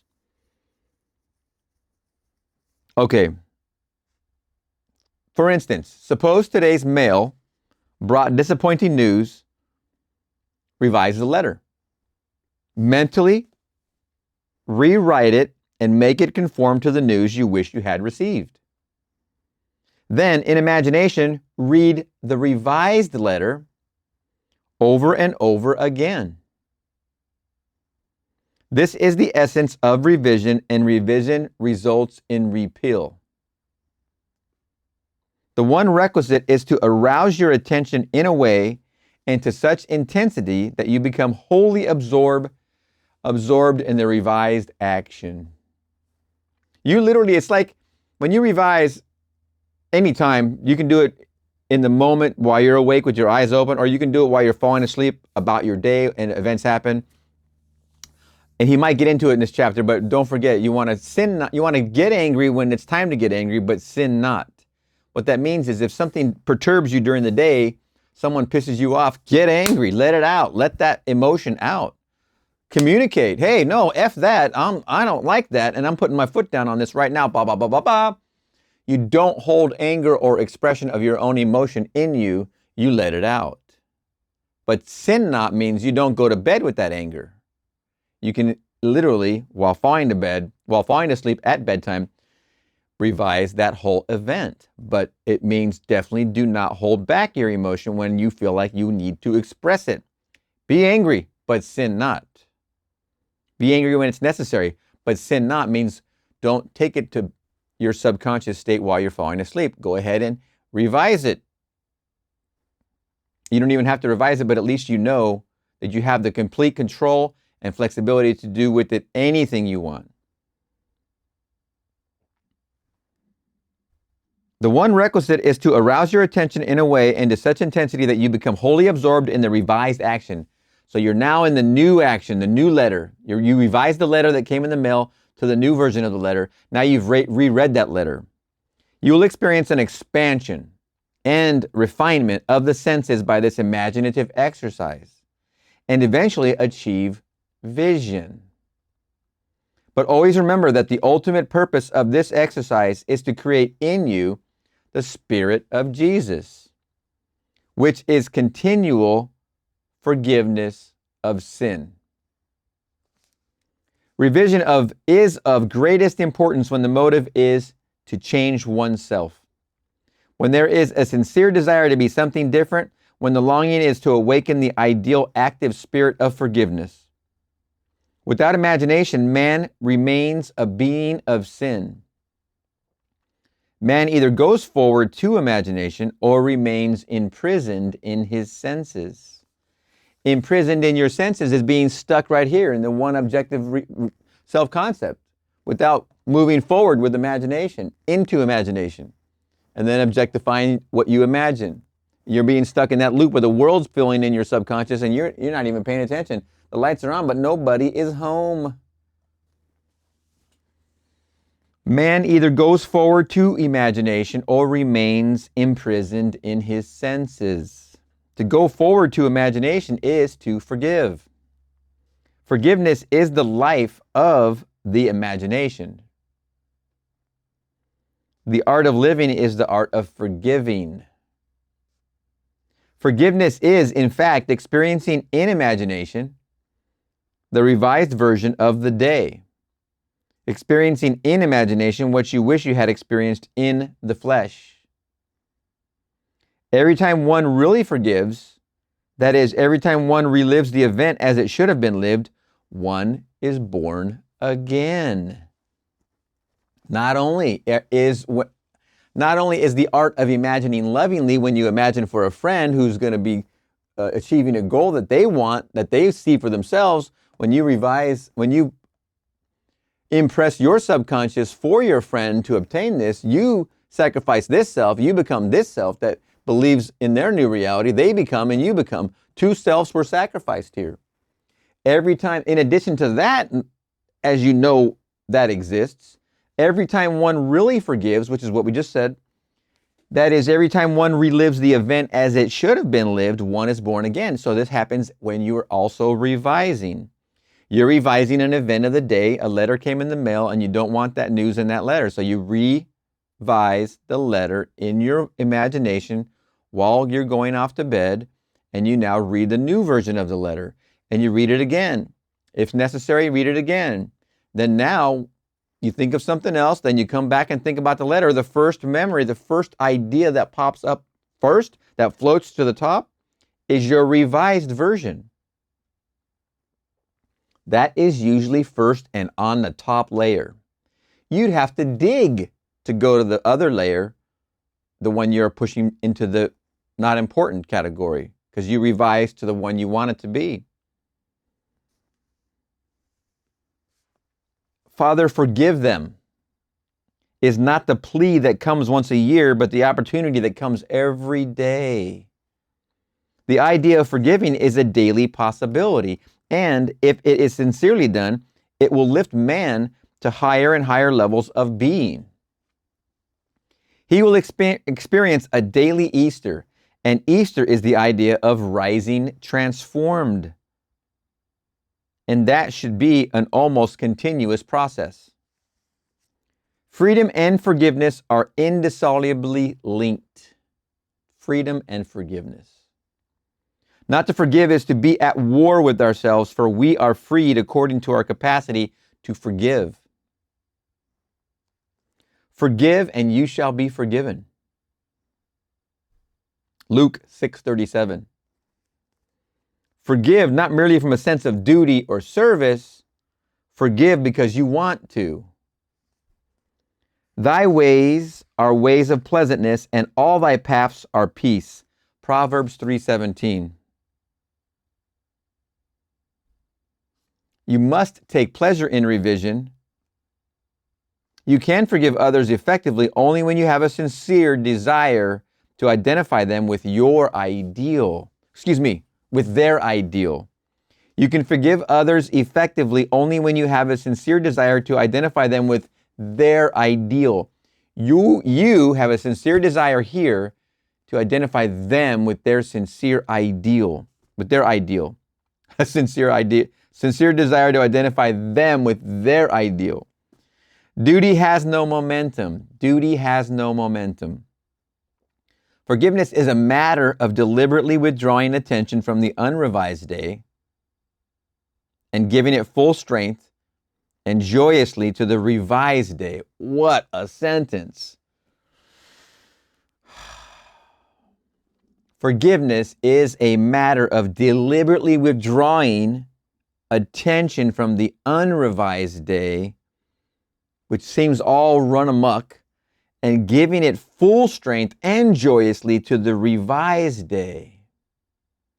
The version you want to have had experienced is now becoming real in your imagination as you're simply imagining it while you're lying there. This is the power of revision. It is crafting reality in real time. If a man begins to revise even a little of the vexations and troubles of the day, then he begins to work practically on himself. Practically speaking, he begins to work practically on himself. Even a little of the vexations and troubles. Every revision is a victory over himself and therefore a victory over his enemy. The enemy's in his own household, isn't that right? A man's foes are those of his own household. Matthew 10:36. No, I don't mean to try and take thunder. I didn't even look ahead. A man's foes are those of his own household, and his household is his state of mind. He changes his future as he revises his day. It's kind of fun when you begin to, you've gone so far with Neville when you begin to think exactly like him, and that's what you want to do. So, in my experience, listening to his lectures over and over while I was on my road bike riding to San Diego and whatnot, I listened to those lectures over and over and over. You can call me an AI version of Neville, not the phony, baloney, cheesy sounding AI, but I mean, I literally put it in so much that I start to think like him, and that's what you want. To become a scholar of any material, you want to do that. You want to cram it in there to the point where it's dang near fully memorized. then you want to start thinking along those lines. And hopefully at this point of all this material, if you've gone to the beginning, from the beginning up to now, you're getting your ship turned in the direction of your desire, which is the goal of this. Now you're starting to think the same. You're starting to think like Neville. This is an important step. When man practices the art of forgiveness of revision, however factual the scene on which sight then rests, he revises it with his imagination and gazes on one never before witnessed. The magnitude of the change which any act of revision involves makes such change appear wholly improbable to the realist. The unimaginative man, but the radical changes in the fortunes of the prodigal were all produced by a change of heart. The battle man fights is fought out in his imagination. The man who does not revise the day has lost the vision of that life, into the likeness of which it is the true labor of the Spirit of Jesus to transform this life. The man who does not revise the day has lost the vision of that life. If the man who does not revise his day has lost the vision of that life. Remember, out here is constantly filling in the subconscious. The man who does not revise the day has lost the vision of that life, into the likeness of which it is the true labor of the Spirit of Jesus to transform his life. All things whatsoever ye would that men should do to you, even so do ye to them, for this is the law. Matthew 7:12. Man, everywhere in Scripture is the information right at you. What a wonderful, wonderful quote. All things whatsoever ye would that men should do to you, even so do ye to them, for this is the law. Men should do to you. You think it's me, myself, and I. You think it's them, but it's actually me, myself, and I. All things whatsoever ye would that men should do to you, you're pointing at them. Even so do ye to them, for this is the law. Because when you point that finger, this is the reminder. Me, myself, and I is the reminder that it's you that did it. Matthew 7:12.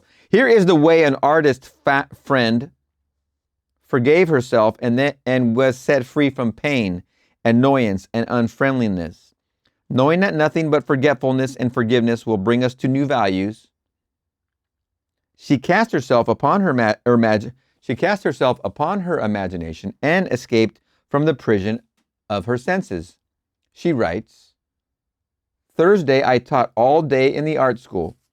Only one small thing marred the day. Coming into my afternoon classroom, I discovered the janitor had left all the chairs on top of the desks after cleaning the floor. As I lifted a chair down, it slipped from my grasp and struck me a sharp blow on the instep of my right foot. I immediately examined my thoughts. This is somebody paying attention to her reactions. I immediately examined my thoughts and I found that I had criticized the man for not doing his job properly. How honest is that? Since he had lost his helper, I realized he probably felt he had done more than enough, and it was an unwanted gift that had bounced and hit me on the foot. Right? There's the three fingers. Looking down at my foot, I saw both my skin and nylons were intact, so forgot the whole thing. That night, after I had been working intensely for about 3 hours on a drawing, I decided to make myself a cup of coffee. To my utter amazement, I couldn't manage my right foot at all, and it was giving out great bumps of pain.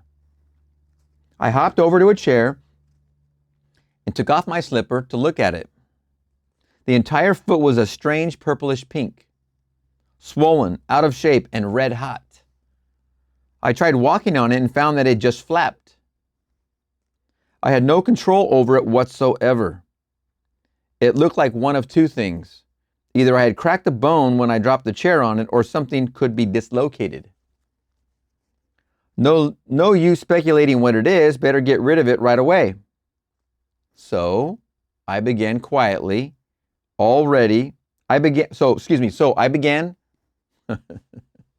So I became quiet, all ready to melt myself into light, To complete bewilderment, my imagination refused to cooperate.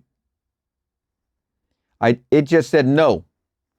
This sort of thing often happens when I am painting. I just started to argue, why not? It just kept saying no. Finally, I gave up and said, you know, I am in pain. I am trying hard not to be frightened, but you are the boss. What do you want to do? She asked of herself, of here. The answer, go to bed and review the day's events. So I said, all right, but let me tell you, if my foot isn't perfect by tomorrow morning, you have only yourself to blame. This is a self-dialogue happening here, okay? After arranging the bedclothes so they didn't touch my foot, I started to review the day. It was slow going as I had difficulty keeping my attention away from my foot. I went through the whole day, saw nothing to add to the chair incident. But when I reached the early evening, I found myself coming face to face with a man who for the past year has made a point of not speaking. The first time this happened, I thought he had grown deaf. I had known him since school days, but we had never done more than say hello and comment on the weather. Mutual friends assured me I had done nothing, that he had said he never liked me, and finally decided it was not worthwhile speaking. I had said hi, he hadn't answered. I found that I thought, poor guy, what a horrid state to be in. I shall do something about this ridiculous state of affairs. So in my imagination, I stopped right there, and redid the scene. I said, hi. He answered, hi, and smiled. I now thought, good old Ed. I ran the scene over a couple times and went on to the next incident and finished up the day. Remember now, she's going through her day, running through the scenes, looking for something that might need revision. She found it, obviously, in a painful way, and then she redid it. She no longer believed that he was deaf. She sacrificed the person she was. She became this one who believed Ed was cheerful and communicative and a good old Ed. She got rid of this one. This one's dead and buried. She is now this one. Ed over here, who was sharply ignoring her because she was ignoring him, he became this one. She sacrificed herself, believing good old Ed. Angry Ed, who didn't want to be angry, partook of this same energy, this consciousness, this revision, and became this Ed. In her revision, this Ed became this Ed. Now what? Do we do my foot or the concert? She's continually thinking about her day. I had been melting and wrapping up a wonderful present of courage and success for a friend who was to make her debut the following day, and I had been looking forward to giving it to her tonight. My imagination sounded a little bit solemn as it said, let us do the concert. It will be more fun. But first, couldn't we just take my perfectly good imagination foot out of this physical one before we start? I pleaded, by all means. That done, I had a lovely time at the concert, and my friend got a tremendous ovation. By now, I was very, very sleepy and fell asleep doing my project. The next morning, as I was putting on my slipper, I suddenly had a memory picture of withdrawing a discolored and swollen foot from the same slipper. She had a memory picture that she had pulling her swollen and discolored foot from the same slipper. I took my foot out and looked at it. Remember now, it was only a memory at this point. It was perfectly normal in every respect. There was a tiny pink spot on the instep where I remembered I had hit it with the chair. What a vivid dream that was, I thought, and dressed. While waiting for my coffee, I wandered over to my drafting table and saw that all my brushes were lying helter-skelter and unwashed. Whatever possessed you to leave your brushes like that? Don't you remember? It was because of your foot? So it hadn't been a dream after all, but a beautiful, healing. She had won by the art of revision what she would never have won by force. When you're out here by force, trying to force things, it ain't gonna happen. No.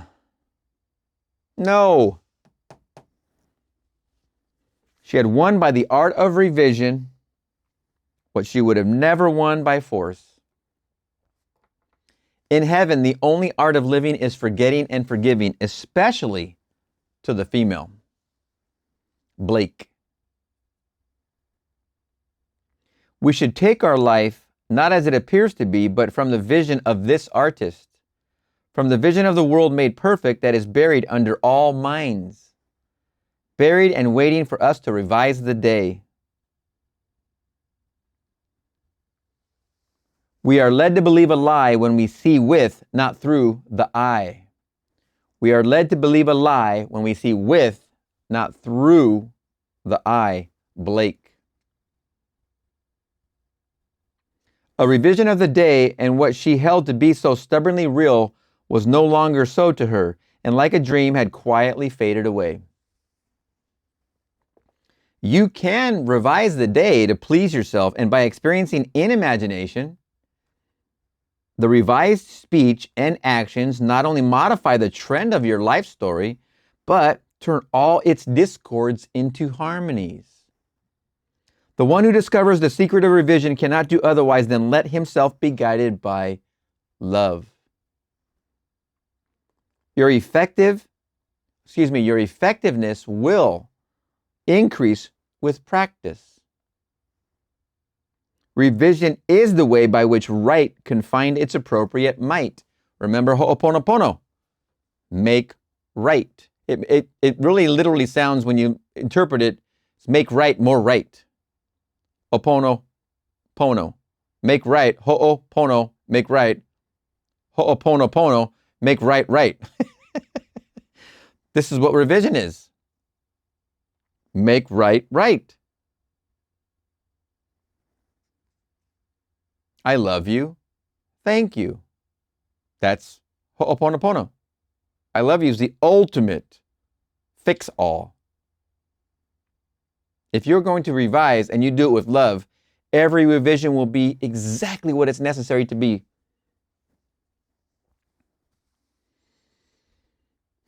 Your effectiveness will increase with practice. Revision is the way by which right can find its appropriate might. Resist not evil, for all passionate conflicts result in an interchange of characteristics. To him that knoweth to do good and doeth it not, to him it is sin. James 4:17.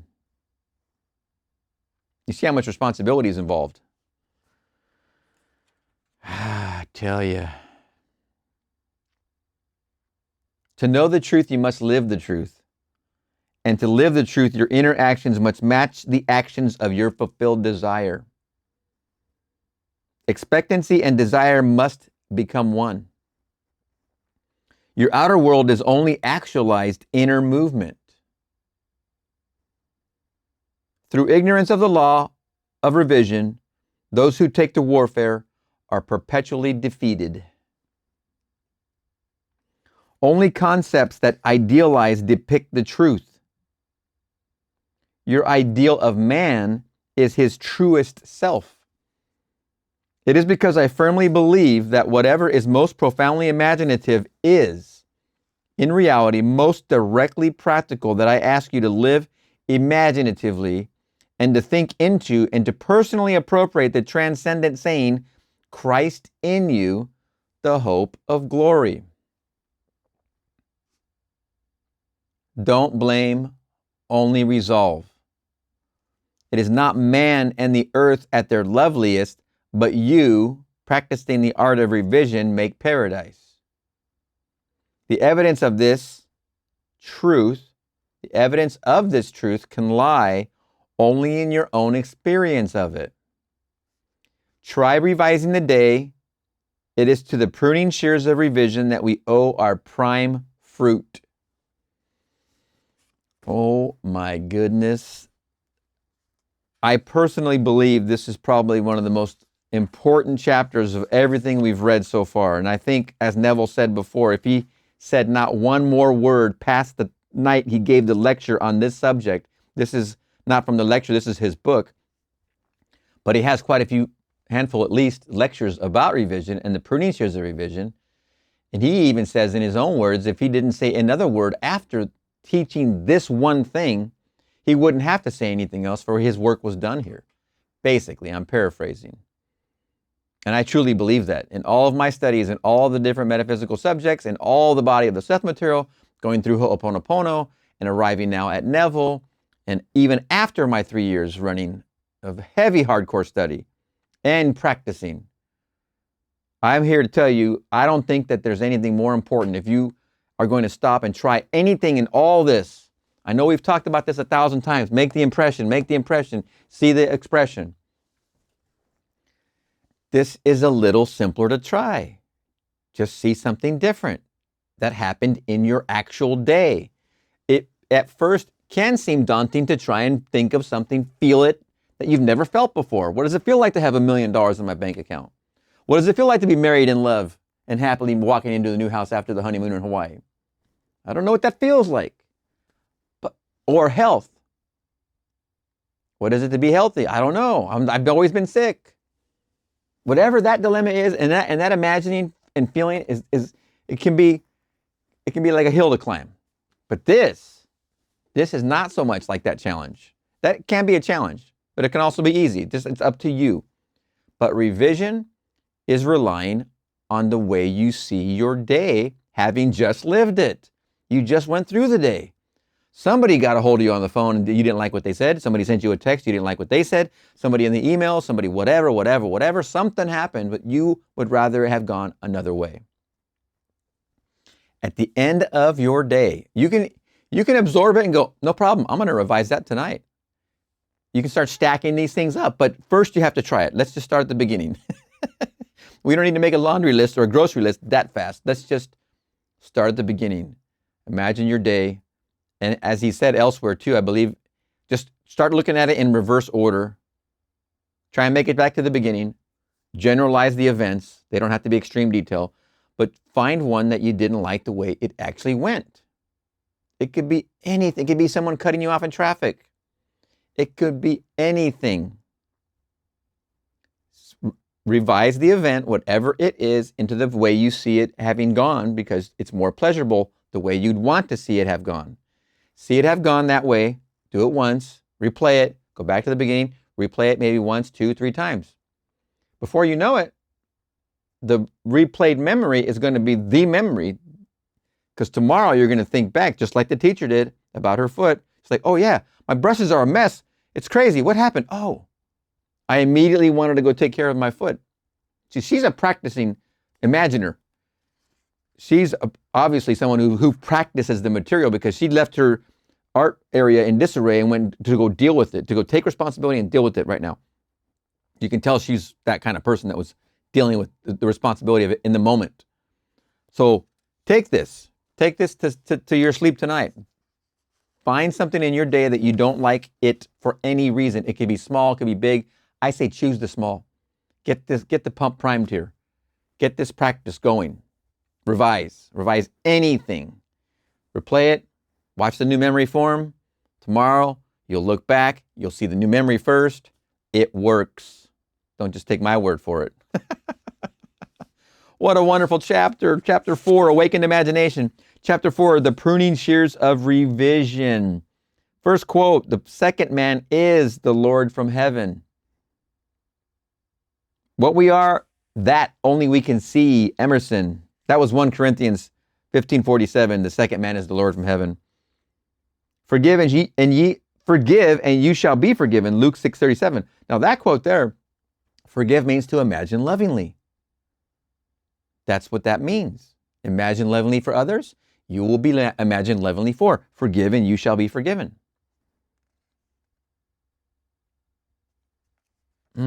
Wonderful quotes. A man's foes are those of his own household. Matthew 10:36. All things whatsoever ye would that men should do to you, even so do ye to them, for this is the law. Matthew 7:12. Oh, I love this Blake quote also. In heaven, the only art of living is forgetting and forgiving, especially to the female. Blake. Here's another beautiful one by Blake. We are led to believe a lie when we see with, not through, the eye. Blake.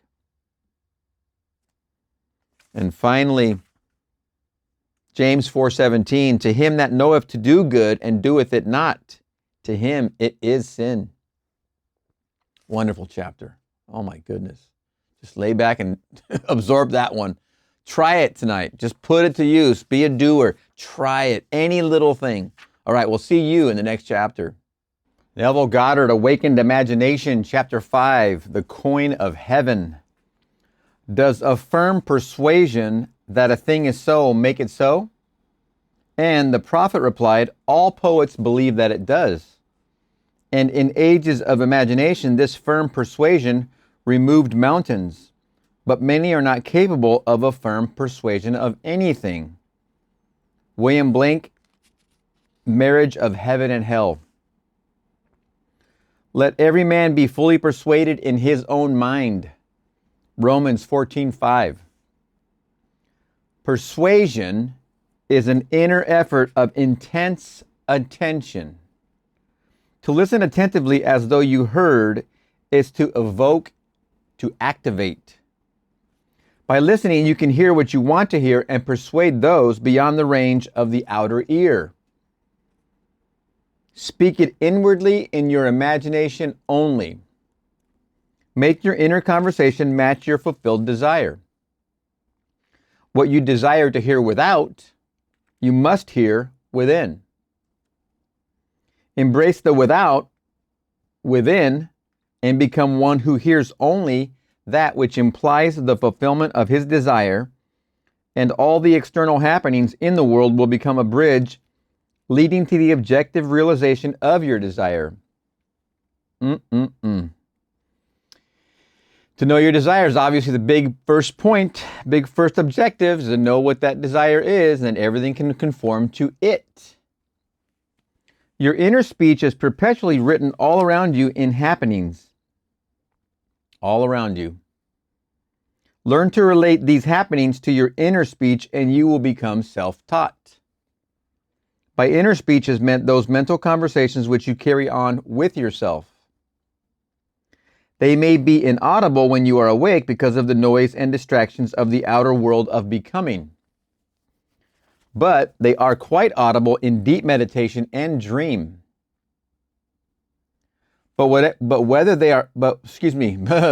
they be audible or inaudible, you are their author and fashion your world in their likeness.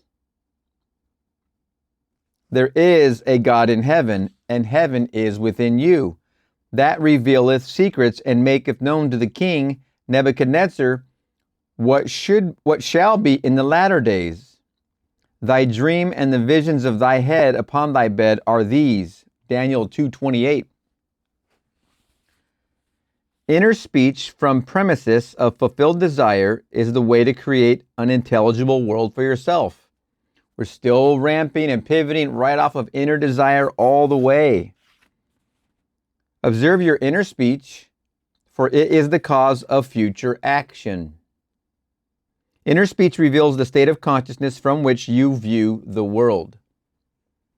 Make your inner speech match your fulfilled desire, for your inner speech is manifested all around you in happenings. Make your inner speech match your fulfilled desire, for your inner speech is manifested all around you in happenings. If any man offend not in word, the same is a perfect man, and able also to bridle the whole body. Behold, we put bits in the horses' mouths, that they may obey us, and we turn about their whole body. Behold also the ships, which, though they be so great and are driven by fierce winds, yet are they turned about with a very small helm, whithersoever the governor listeth. Even so the tongue is a little member, and boasteth great things. Behold, how great a matter a little fire kindleth. James 3:2-5. The whole manifested world goes to show us the whole manifested world goes to show us what use we have made of the word inner speech. An uncritical observation of our inner talking will reveal to us the ideas from which we view the world. Inner talking mirrors our imagination, and our imagination mirrors the state with which it is fused. If the state with which we are fused is the cause of the phenomena of our life, then we are relieved of the burden of wondering what to do, for we have no alternative but to identify ourselves with our aim. And inasmuch as the state with which we are identified mirrors itself in our inner speech, then to change the state with which we are fused, we must first change our inner talking. It is our inner conversations which make tomorrow's facts. What's the conversation happening on the inside right now? This is why watching your reactions is so important. This is a very profound and very long sentence, and I want to try and go through it again. If the state with which we are fused is the cause of the phenomena of our life, then we are relieved of the burden of wondering what to do, for we have no alternative but to identify ourselves with our aim. And inasmuch as the state with which we are identified mirrors itself in our inner speech, then to change the state with which we are fused, we must first change our inner talking. It is our inner conversations which make tomorrow's facts. Must, remember he said it right there, must first change our inner talking. Put off the former conversation, the old man, which is corrupt, and be renewed in the spirit of your mind.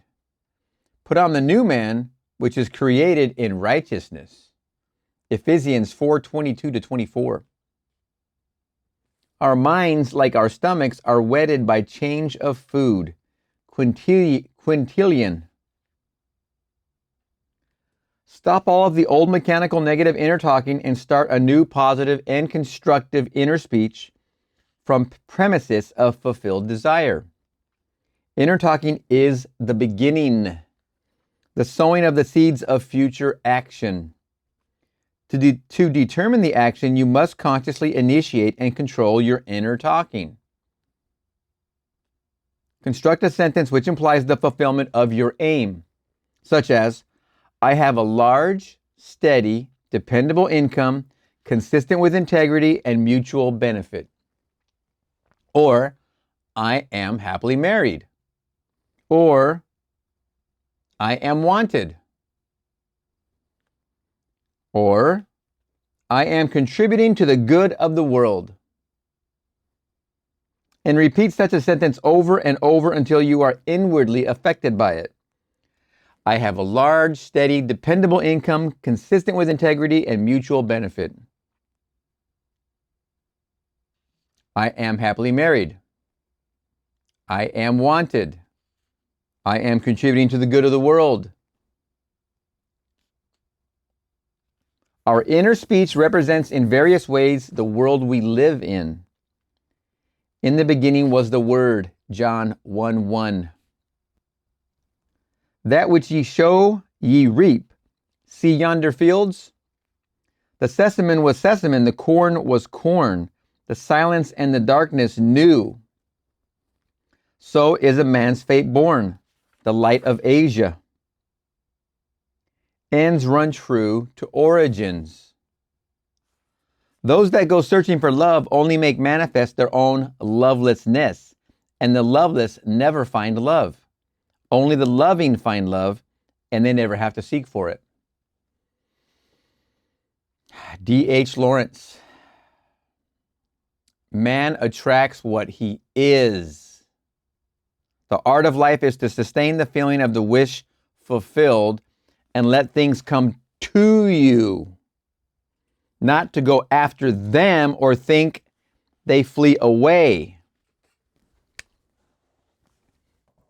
I am all that is, God right here, self-concepts coming from Him, all of us and all of our different self-concepts. You're here right now, you want to be here, you have a desire, you know you have a name. In this current situation, you're single, not married, not in love. You have a desire to be married, in love, in a relationship, and happy. Man attracts what he is. Here's the world and all its offerings. The art of life is to sustain the feeling of what the wish for the art of life is to sustain the feeling of the wish fulfilled and let things come to you, not to go after them or think they flee away. You're here, you want to be in that relationship, and you know what it seems to you. It's a concept. You have the desire, you have the urge. But over here, the world's offering you this dating app or this program or what have you, this way that you're going to buy a membership and it's going to give you the ability to make that come true. When in actuality, all you have to do is make an impression in your subconscious and you can watch it become true. Everything out here is not where it's at. Not to go after them or think they flee away. The art of life is to sustain this feeling of the wish fulfilled. The wish fulfilled to be happily in love is to feel that while you fall to sleep. And let things come to you. The bridge of incidents will occur and you will have that happen right in your world. It'll just wash up on your shore. It'll feel like a miracle because when you do this consciously, it'll seem exactly like a miracle the first time you see it. Observe your inner talking and remember your aim. Observe your inner talking. What's going on in there? What's my aim? Love, marriage, family. That's my aim. What's my talking saying about that? All men are what? All women are what? Wait a minute. That doesn't work with what my aim is. My aim is to be happily married, in love, in a relationship. Well, then I have some house cleaning to do. All men are loving, caring, nurturing. All women are loving, caring, nurturing. I am loving, caring, nurturing. I am happily married. I am that I am. You just need to go to the end. I am happily married. I am. You don't need to really worry about all the details here when you go to the end. It will clean up the attitude, but it is good to forgive. Forgiving is part of this process. Does your inner talking match what you would say audibly had you achieved your goal? Is the inner talking there right now something that you could hear yourself saying? Let's say you were here, happily married, in love, in a relationship. Would the inner talking that's happening here happen there? If not, you need to change this inner talking. Just do it, right? The individual's inner speech and actions attract the conditions of his life. We're just talking about the inner speech happening, that idle talk happening right in there. And it kind of can be crazy. But you want to understand that idle conversation that you have running like a little engine right there is what's creating what you're experiencing. So you pay attention to it and see what it is saying, what is going on in there. Through uncritical self-observation of your inner talking, you find where you are in the inner world. And where you are in the inner world is what you are in the outer world. Uncritical observation. You put on the new man whenever ideals and inner speech match. You put on the new man. This is the new man. You put on the new man when your desire and your inner speech match. Your desire to make an impression and your aim and your inner talking match, you put on the new man. And then this is the old man. This is the man. Kill the old man. This one goes away automatically because you become this. When your inner talk becomes, you put on the new man whenever ideals and inner speech match. In this way alone can the new man be born. Simple. Very simple. And if that inner speech doesn't align with that self that your aim is about, then you need to change that inner speech. As much as it sounds foreign to your ears or to your thoughts, change it. Just do it. Just put that in motion. Just go that direction. Just do it. You've got to move the needle on that record at one time or another. Just make it move. Inner talking matures in the dark. From the dark, it issues into the light. The right inner speech is the speech that would be yours were you to realize your ideal. In other words, it is the speech of fulfilled desire. And let's repeat this very, very important, very short paragraph. Inner talking matures in the dark. From the dark, it issues into the light. Inner speech matures in the dark. Here's your daytime and here's your nighttime. This is your consciousness and your subconscious. You're around walking during the day and you're asleep at night in your bed. Inner talking matures in the dark. Inner talking happening here in your day matures over here, where you want to impress what you want, your aim in life. Inner talking is very powerful, as you can see so far. From the dark, it issues into the light. After it matures here, it issues your new objective reality, whatever that inner talking was stating. Could be negative, could be positive. Most likely, as far as habits concerned, most likely it's not what you want to experience, but it is what you are experiencing. The right inner speech is the speech that would be yours were you to realize your ideal. In other words, it is the speech of fulfilled desire. I am happily married and in love. I am happily married and in love. What is the inner speech? What's the inner talking? It feels so good to be in love right now. That inner talking, what is it saying? I am that. There are two gifts which God has bestowed upon man alone and on no other mortal creature. These two are mind and speech. And the gift of mind and speech is equivalent to that of immortality. If a man uses these two gifts rightly, he will differ in nothing from the immortals. And when he quits the body, mind and speech will be his guides. And by them he will be brought into the troop of the gods and the souls that have attained to bliss. Walter Scott's translation, Hermetica, Volume 1, page 231, Oxford University Press, 1924. 1924 happens to be the same year my teacher was born. The circumstances and conditions of life are outpictured. The circumstances and conditions of life are outpictured inner talking. Solidified sound. That inner talking, whatever it is, solidifies like a sound wave going out from you, and it's only thought we're talking about here. This is how powerful your thoughts are, much less your words. Oh my gosh, you're taking the thought and magnifying the heck out of it when you use this. So you want to be very, very careful, not just with what you say. And if it's not nice, don't say anything at all. But you've got to go back to the roots and pull those things, pull those weeds out of there. They are causing the limitations you are experiencing. If you're not experiencing your goal and your desire, I'm happily married and in love, look to the root of the cause and how powerful it is. The circumstances and conditions of life are outpictured inner talking, solidified sound.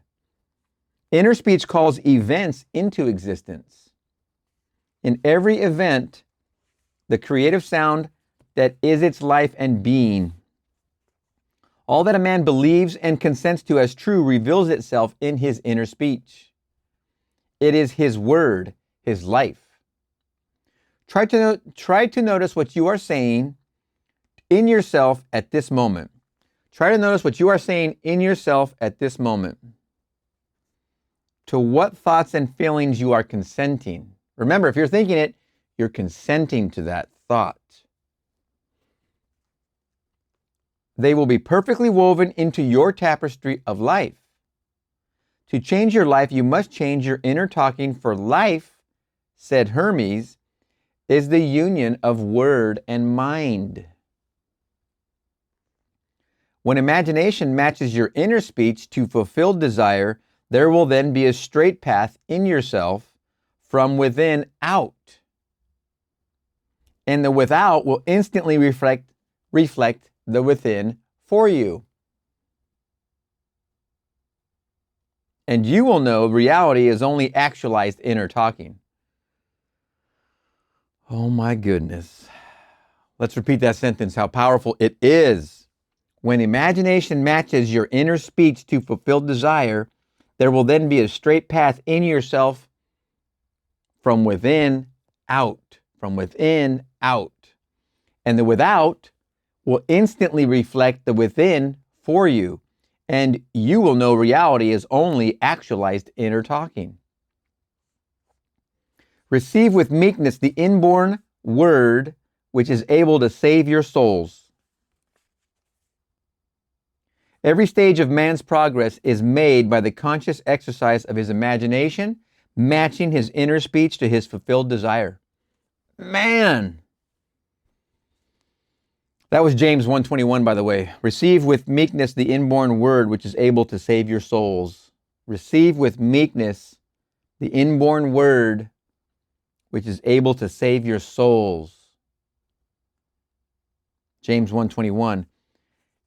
Every stage of man's progress is made by the conscious exercise of his imagination, matching his inner speech to his fulfilled desire. My goodness. Because man does not perfectly match them, the results are uncertain while they might be perfectly certain. Persistent assumption of the wish fulfilled is the means of fulfilling the intention. As we control our inner talking, matching it to our fulfilled desires, we can lay aside all other processes. Then we simply act by clear imagination and intention. We imagine the wish fulfilled and carry on mental conversations from that premise. Remember, we're getting control of our inner talking here. Matching it to our fulfilled desire. The end result, happily married in love. Lay aside all other processes. Then simply act by clear imagination and intention. We imagine the wish fulfilled and carry on mental conversations from that premise. Don't defeat the premise. Keep consistent. Through controlled inner talking from premises of fulfilled desire, seeming miracles are performed. And man, oh man, it's going to rock your world. The future becomes the present. The future becomes the present and reveals itself in our inner speech. To be held by the inner speech of fulfilled desire is to be safely anchored in life. To be held by the inner speech of fulfilled desire is to be safely anchored in life. Our lives may seem to be broken by events, but they are never broken so long as we retain the inner speech of fulfilled desire. All happiness depends on the active voluntary use of imagination to construct and inwardly affirm that we are what we want to be. We match ourselves to our ideals by constantly remembering our aim and identifying ourselves with it. We fuse with our aims by frequently occupying the feeling of our wish fulfilled. We fuse with our aims by frequently occupying the feeling of our wish fulfilled. I am happy in love and wonderfully married. I am happily in love and wonderfully married. I am happily in love and wonderfully married. I am that I am. Consistency, inner talking. Be that scratched record with the needle constantly coming back to the same groove. Repeat, repeat, repeat. I am that. You're staking the claim here.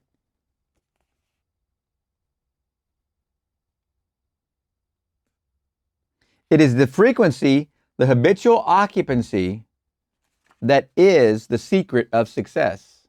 Habitual occupancy. The oftener we do it, the more natural it is.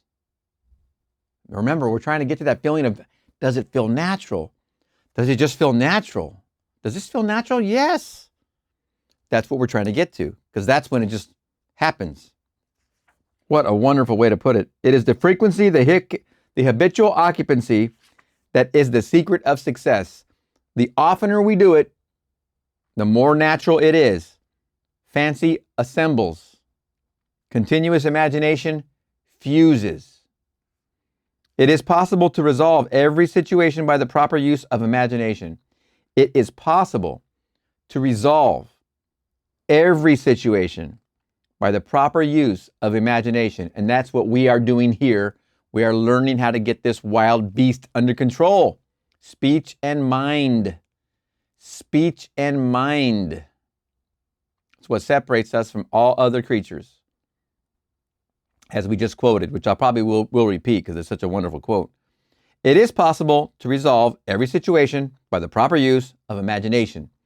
Our task is to get the right sentence, the one which implies that our desire is realized, and fire the imagination with it. Get it going. All this is intimately connected with the mystery of the still small voice.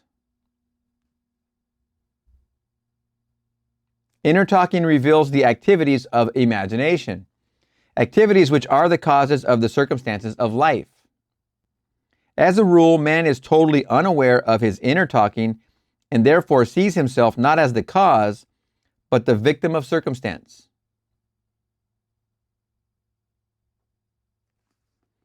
To consciously create circumstance, man must consciously direct his inner speech, matching the still small voice that's like this up here, to his fulfilled desires. To consciously create circumstance, man must consciously direct his inner speech, matching the still small voice to his fulfilled desires. He calls things not seen as though they were. Romans 4:17. Right inner speech is essential. It is the greatest of the arts. It is the way out of limitation into freedom. Ignorance of this art has made the world a battlefield and penitentiary where blood and sweat alone are expected, when it should be a place of marveling and wondering. Right inner talking is the first step to becoming what you want to be.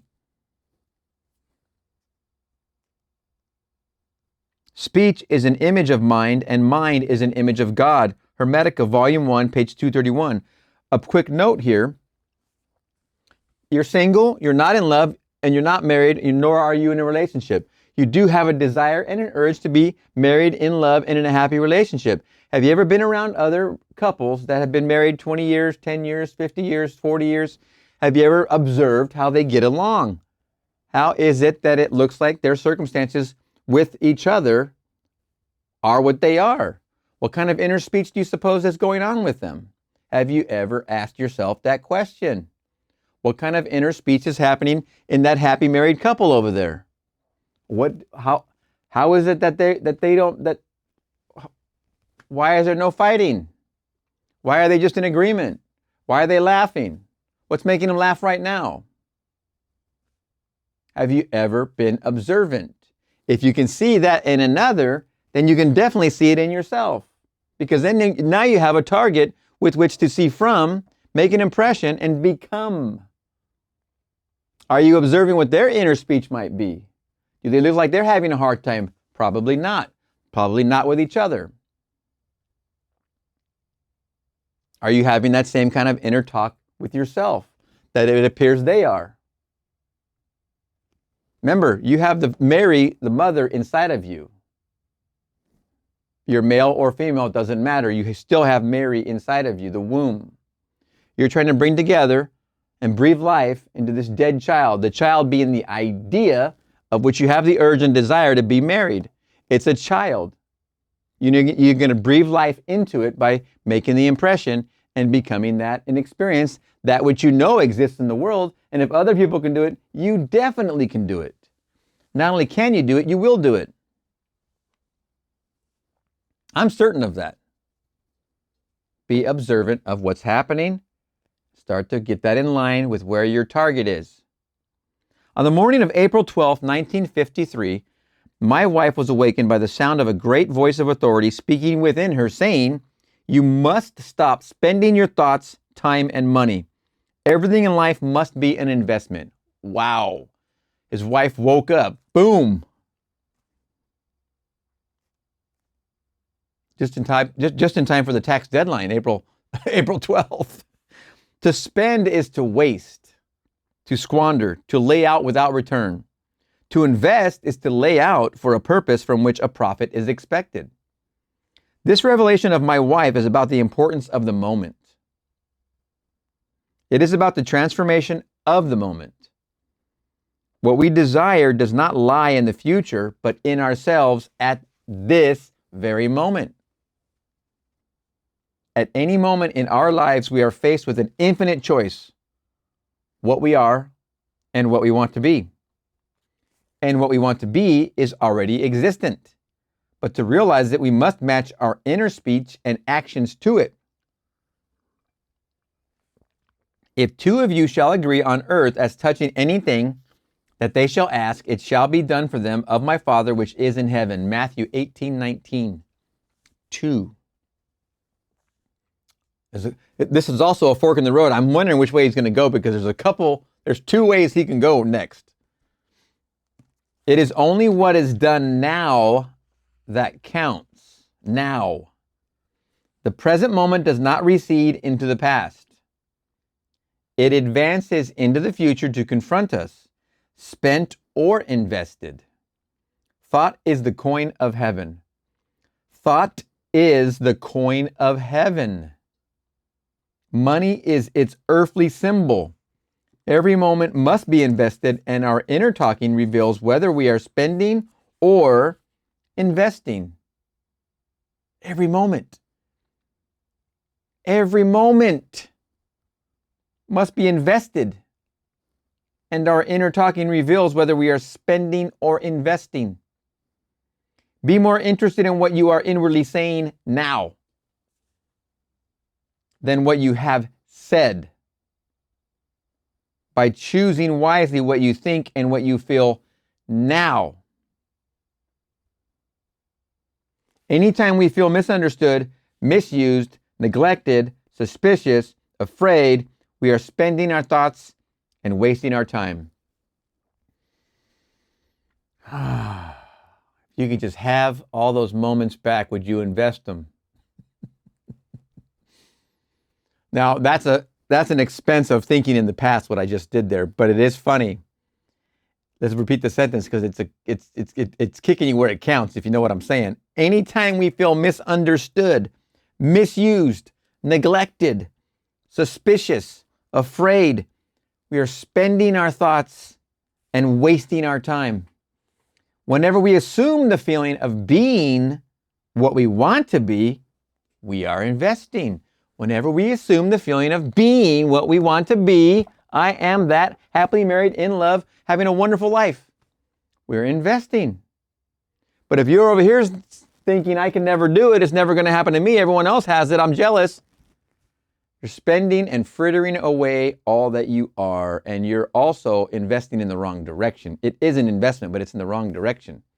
It's in the same repeated habit and waste. Because it's not, I say waste and repeated habit because it's not getting you to where your true desire is. Your true desire wants you as much as you want it. It wouldn't exist here even as an idea unless it was already real as a desire. Both one and the same. You're just having to cross that chasm with your feelings. That's it. And your inner speech. They have to come together. You have to bring them in together. Bring them into one place. Whenever we assume the feeling of being what we want to be, we are investing. Whenever we assume the feeling of being what we want to be, we are investing. We cannot abandon the moment to negative inner talking and expect to retain command of life. We cannot abandon the moment to negative inner talking and expect to retain command of life. Before us goes the results of all that seemingly is behind. Not gone is the last moment, but oncoming. Now think about that statement. Not gone is the last moment, but oncoming. What you have been investing or spending, if it's not in line with what your desire is for you, you've been spending, and what you've been spending on is coming right back at you. It's all around you. The events, every single thing around you is coming right back at you. My word shall not return unto me void, but it shall accomplish that which I please, and it shall prosper in the thing whereto I sent it. Isaiah 55:11. It's one of the first quotes in the very first book. I think it's Your Faith is Your Fortune. What a wonderful, it's coming full circle here, isn't it? It's a very powerful quote. My word shall not return unto me void, but it shall accomplish that which I please, and it shall prosper in the thing whereunto I sent it. And it's coming right back. Remember the three fingers. The circumstances of life are the muffled utterances of inner talking that made them. The world made visible. The word, said Hermes, is son, and the mind is father of the word. The word, said Hermes, is son, and the mind is father of the word. They are not separate one from the other, for life is the union of word and mind. Remember what separates us? Speech and mind. He willed us forth from himself by the word of truth. James 1:18. Let us be imitators of God as dear children. Ephesians 5:1. And use our inner speech wisely to mold an outer world in harmony with our ideal. The Lord spake by me, and his word was in my tongue. 2 Samuel 23:2.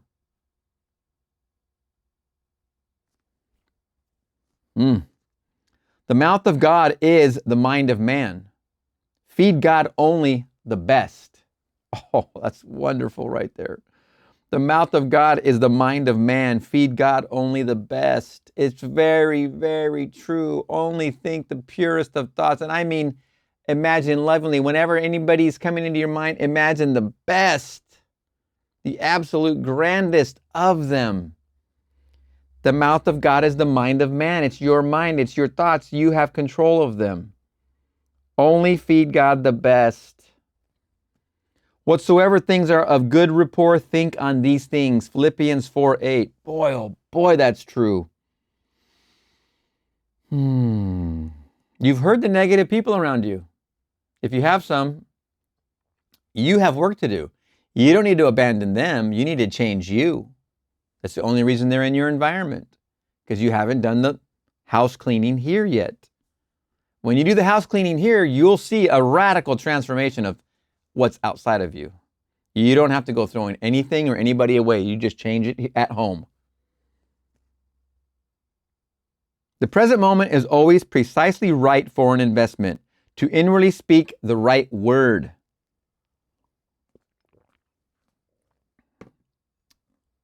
The word is very near to you, in your mouth and in your heart, that you may do it.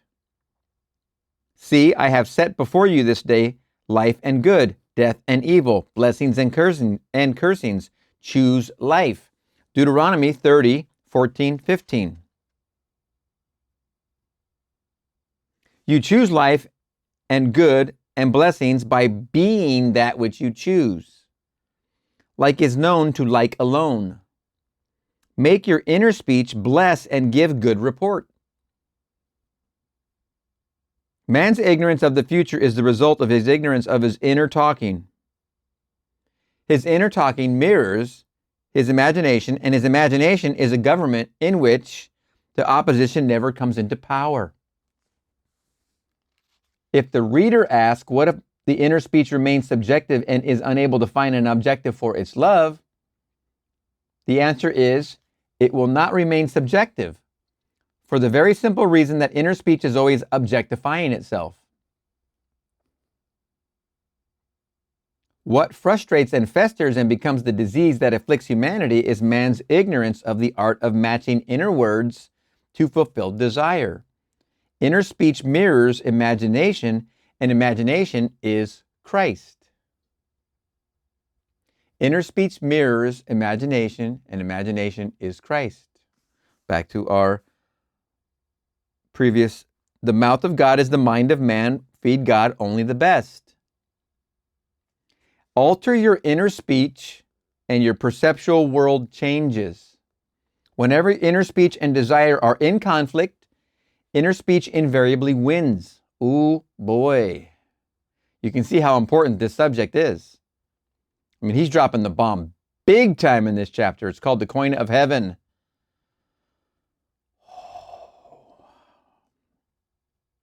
Whenever inner speech and desire are in conflict, inner speech invariably wins because inner speech objectifies itself. It makes it out here real. It is easy to see that if it matches desire, inner speech, desire will be objectively realized. It's easy to see. It's simple.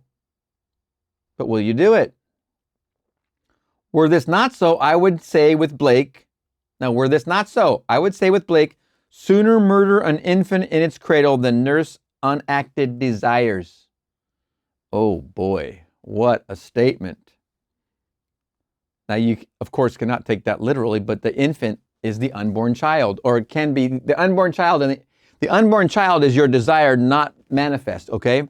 The infant is you putting the impression from your desire, but yet not seeing the objective world yet of that event. Sooner murder an infant in its cradle, the beginning of the idea, than nurse unacted desires. If you're not even gonna make an impression, you don't want to nurse an unacted desire. The world's already doing it for you. He's saying, Blake, sooner murder this idea than let the world feed it. What a wonderful poetic line. But I know from experience, the tongue setteth on fire the course of nature. 3:6. James 3:6. What a chapter. My eyes are crossed. There is some powerful, powerful things communicated in this one chapter. Awakened Imagination, chapter 5, The Coin of Heaven. Oh my goodness. Oh man. Okay, so we're getting this far, as you can see, that if you've gone along and you've watched the episodes in order, hopefully and responsibly, and you're starting to hear your inner talking, you're now put into a position of high responsibility to take charge of what's happening, because the inner talking is either matched with your desire or it is not. And if it's not, like Blake says, I'd rather soon murder an infant in its cradle than nurse unacted desires. If you're matching the inner talking with the desire you have, you're going to objectify. But if you're not matching inner talking, you have the desire, you're trying to make the impression, and everything you say about the opposite sex is very negative, you see what you're doing. Your inner talking is completely sabotaging your efforts because you're not matching inner talking with your aim, your desire. Could it be that simple? Could it be that simple? What is your inner talking saying? Are you listening? Are you paying attention to your reactions? This is high responsibility time right here, isn't it? Write down what you think you're saying. If you're, in fact, wanting to be married, in love, in a relationship, and you're trying to make the impression consistently, you're working on this at night, you're trying to get that flow going, that imaginative situation, you're trying to feel it real. Okay, well, get your notepad. Get your notepad out. Get your pen, wherever the pen is. Pen's right here. Sit with yourself. What am I thinking right now? Okay, all men are. Ooh, wow. Let me fix that. All men are loving, caring, nurturing. There's my new thoughts. That's my new thinking. All women are loving, caring, nurturing. In fact, if I'm a man and I want to be married to a woman and be in love and hear the trumpets of heaven in my heart, I've got to have a very positive thing here. Otherwise, why would it do me any good to go get a dating app and get into a relationship and try to go on a date, it's not going to do me any good if I think the opposite of the person. I need to be forgiving of them inside of me, not out here per se, inside of me. All men are loving, caring, nurturing. All women are loving, caring, nurturing. Look at that beautiful couple. I like how they get along. Look at that beautiful couple. It seems like they finish each other's sentences. Look at that beautiful couple. They're always in harmony. I myself am part of a beautiful couple. I always take joy in being in my perfect new loving relationship. Wow, what it must mean to be in a loving relationship. It must feel wonderful because I feel wonderful just thinking about it.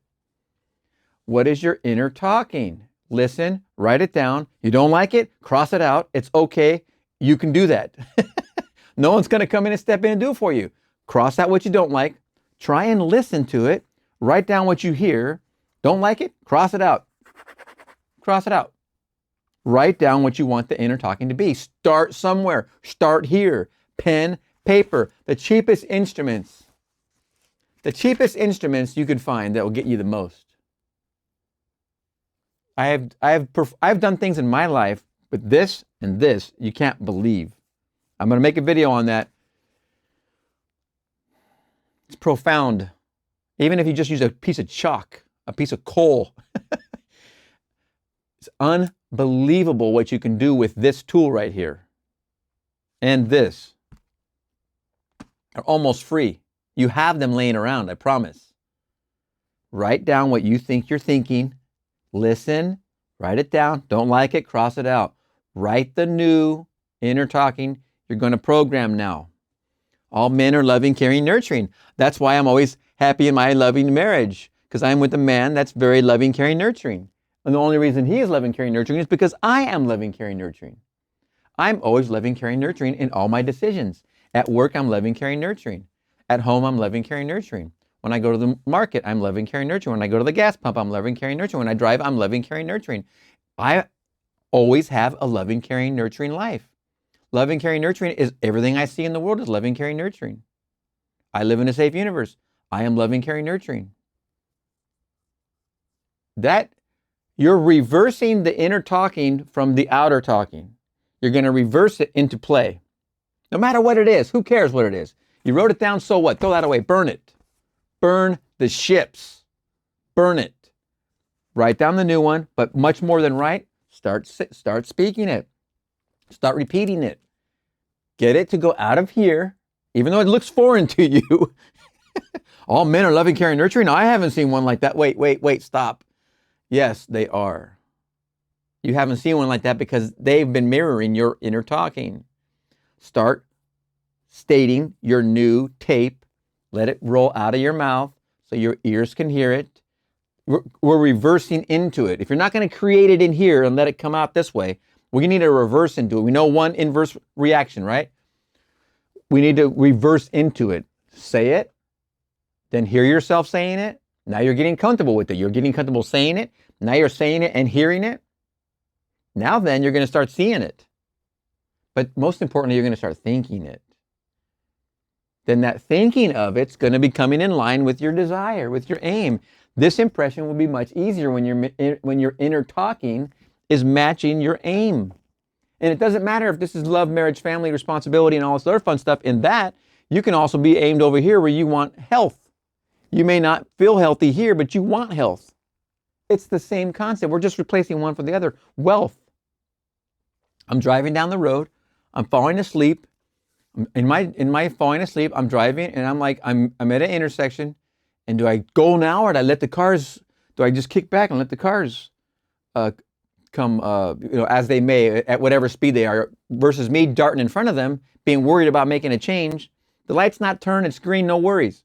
But I'm sitting there waiting. How would I be waiting? Would I be in a hurry or not in a hurry? That there's $3 million in my bank account, and as a matter of fact, I have $500,000 of cash in the car. What kind of hurry am I in? I am wealthy. What kind of hurry am I in?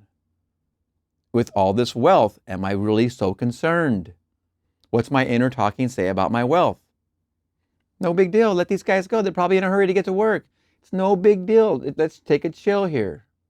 Okay, I got to get to the hospital because I got to check out my blood test. I'm afraid it's going to be bad. Okay, how would I wait at that left turn intersection if I already know I am healthy? It doesn't matter what the doctor tells me because I know he's going to tell me I've got the best blood results he's ever seen.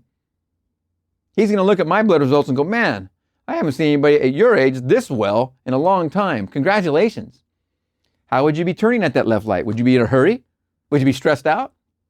Or would you just be relaxed because you know you're going to get an excellent bill of health when you get to the doctor's on your appointment? How would you make that left turn? Your spouse is in the car with you. You've been married now 5 years. You got married in Hawaii. You're in your new house. Matter of fact, you're pregnant. Okay, you're not emotional at the intersection. You're just pregnant, okay? Your spouse is in the car with you. You're at the left turn intersection. Are you in a hurry? Why would you be in a hurry?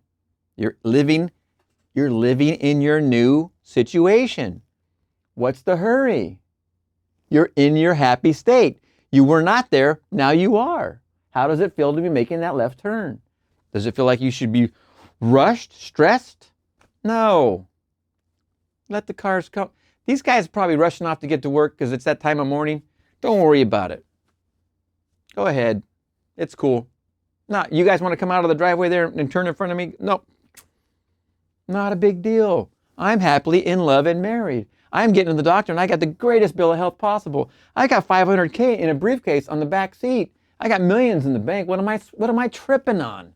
What am I tripping on? I've already got so much wealth. I don't need to worry about my left turn.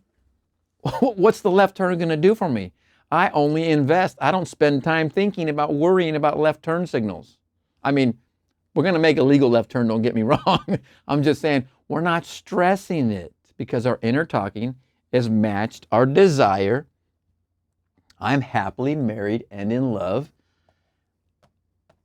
I'm chilled out. I meditate daily. I'm always feeling what it feels like to be in love with my spouse driving the car.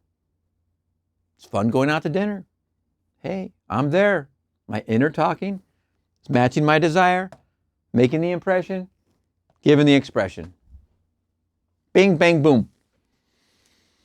What a wonderful chapter. Oh my gosh, awakened imagination. I heard a lecture this morning and I must share it, and it was called The Pattern Man. I heard it, I think, 5 times today already, including 2 in meditation when I went back to sleep. I'll be going over this on how to instigate dreams and lucid dreams, etc. But short version, you get up, read for a while, go back to sleep. I put on a Neville lecture today. Other times I put on different meditations. Yesterday I had a very, very lucid dream, man. I'm here to tell you, yesterday, I want to say it was an out of body, but it was definitely a lucid dream, but I'm pretty sure it was an out of body experience because I've had many out of body experiences. OOBE. This one was pretty much an out of body yesterday. On the beach with somebody who picked me up. We went down to San Onofre. This was yesterday, and the waves, I was there filming because of what I'm doing here. But my goal was to film there, and I was watching all this light coming through the wave while these guys were surfing on the wave. There was this unbelievable rainbow of light that were coming through the face of the wave. I couldn't believe it. And I was talking to this guy I was in the dream with. Then he introduced me to his daughter, who was 8 years old. Her name was Melody.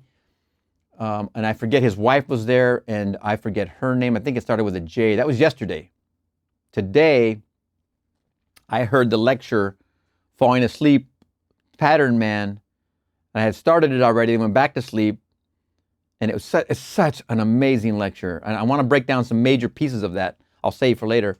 But I went to sleep, played it once, it's like 48 minutes.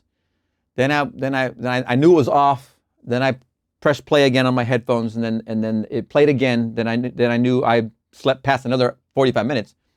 And then I got up, and I've heard it at least 2 to 3 times awake today already. The lecture is incredible, but in there is there's a piece in there where there's so many good pieces in there. Oh God, now I just lost the point I wanted to share with you. It's a good lecture. The Pattern Man. I'm not going to spoil it then. Obviously, I'm missing what was going to tell you, so you must listen to it. That's homework. Bring up Pattern Man, 100K watt on YouTube. Very good YouTube channel. This lecture's been on YouTube for 12 years. Such a great lecture. Oh, I think I know what it was. Towards the end of the lecture, he brings up, I just had it and just went away. You're going to have to listen to it. I'll bring it up in the next chapter. I'll see you then. Neville Goddard, Awakened Imagination, Chapter 6, It Is Within. Rivers, mountains, cities, villages, all are human, and when you enter into their bosoms, you walk in heavens and earths. As in your own bosom you bear your heaven and earth, and all you behold. Though it appears without, it is within. In your imagination, of which this world of mortality is but a shadow. Blake, Jerusalem, page 71, lines 15 to 9. In the last chapter I was mentioning before we left, the lecture by Neville I heard at least 5 times today already, which is The Pattern Man. And in there, right in the middle, after his example of seeing the flowers in a vision, he had the understanding and epiphany and vision of the innocent. What we go through, what we are all going through, is we go from innocence to experience, then to awakened imagination, which is what we're talking about here. Okay, so God, all that is, I am right there. Here's all of us, all of our different lives, our different self-concepts, all in this brilliant, blossoming, continuously happening. For the innocence, remember, you saw all the flowers moving at once. That would be all in concert, would be the innocence, because they know not what they do. They just do together in mass. In mass, a phrase I got from the Seth material, ENMASS. I think there's an E there. I don't know. It doesn't matter. Innocence in a self-concept or in reality or in probable realities or in self-concepts with all that is I am in the middle of either way we want to look at that. Innocents are just doing. They're just living and doing and being. There are automatons, for lack of a better way to put it. They're not aware of this. Okay. His realization, Neville's realization was you go from, in this life, you go from innocence. Remember, this is all about the appeasement of hunger, all of us. Continuous appeasement of hunger, life. We go from innocent to experienced, and then we go to awakened imagination. Right in the middle of that lecture, I think it's a 34-minute mark of Pattern Man. It's a video on a 100K watt YouTube channel. Highly recommend it. I'll put a link in this video. Innocence, we already know they don't sin because they don't even know better. Because they're not aware. They're not aware of making the impression. They're not aware of their desire. They're just doing. They are the innocents. They're not aware of this. If they were aware of this concept, then they would be sinning because they would be missing the mark by not making the impression. So, experienced, which is what we are, is what we're trying to become. We're trying to become awakened imagination. When your imagination is awakened, your birth from above, to enter the kingdom of heaven, right? Must enter unto like a child. The child is full of imagination. When you're born from above, I'm changing subjects right here, but when you're born from above, there's 2 births. One is from below, one is from above. We all are born from below first. But to be born from above means you're born from here. And in the 4 mystical experiences that Neville describes that started in 1959 is when he was born out of his skull. Okay? Awakened imagination is also either happens with this or before it.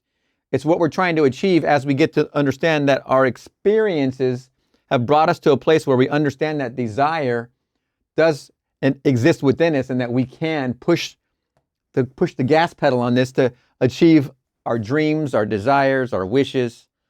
So we go from innocence to experienced to awakened imagination. Awakened imagination is one who resurrects versus experienced and innocence restoration. So that's All that's in that lecture, so I highly recommend it. But that's what I wanted to mention at the end of the last chapter, which was, it's been on my mind all day, and it's fascinating how Neville works. And at the end of that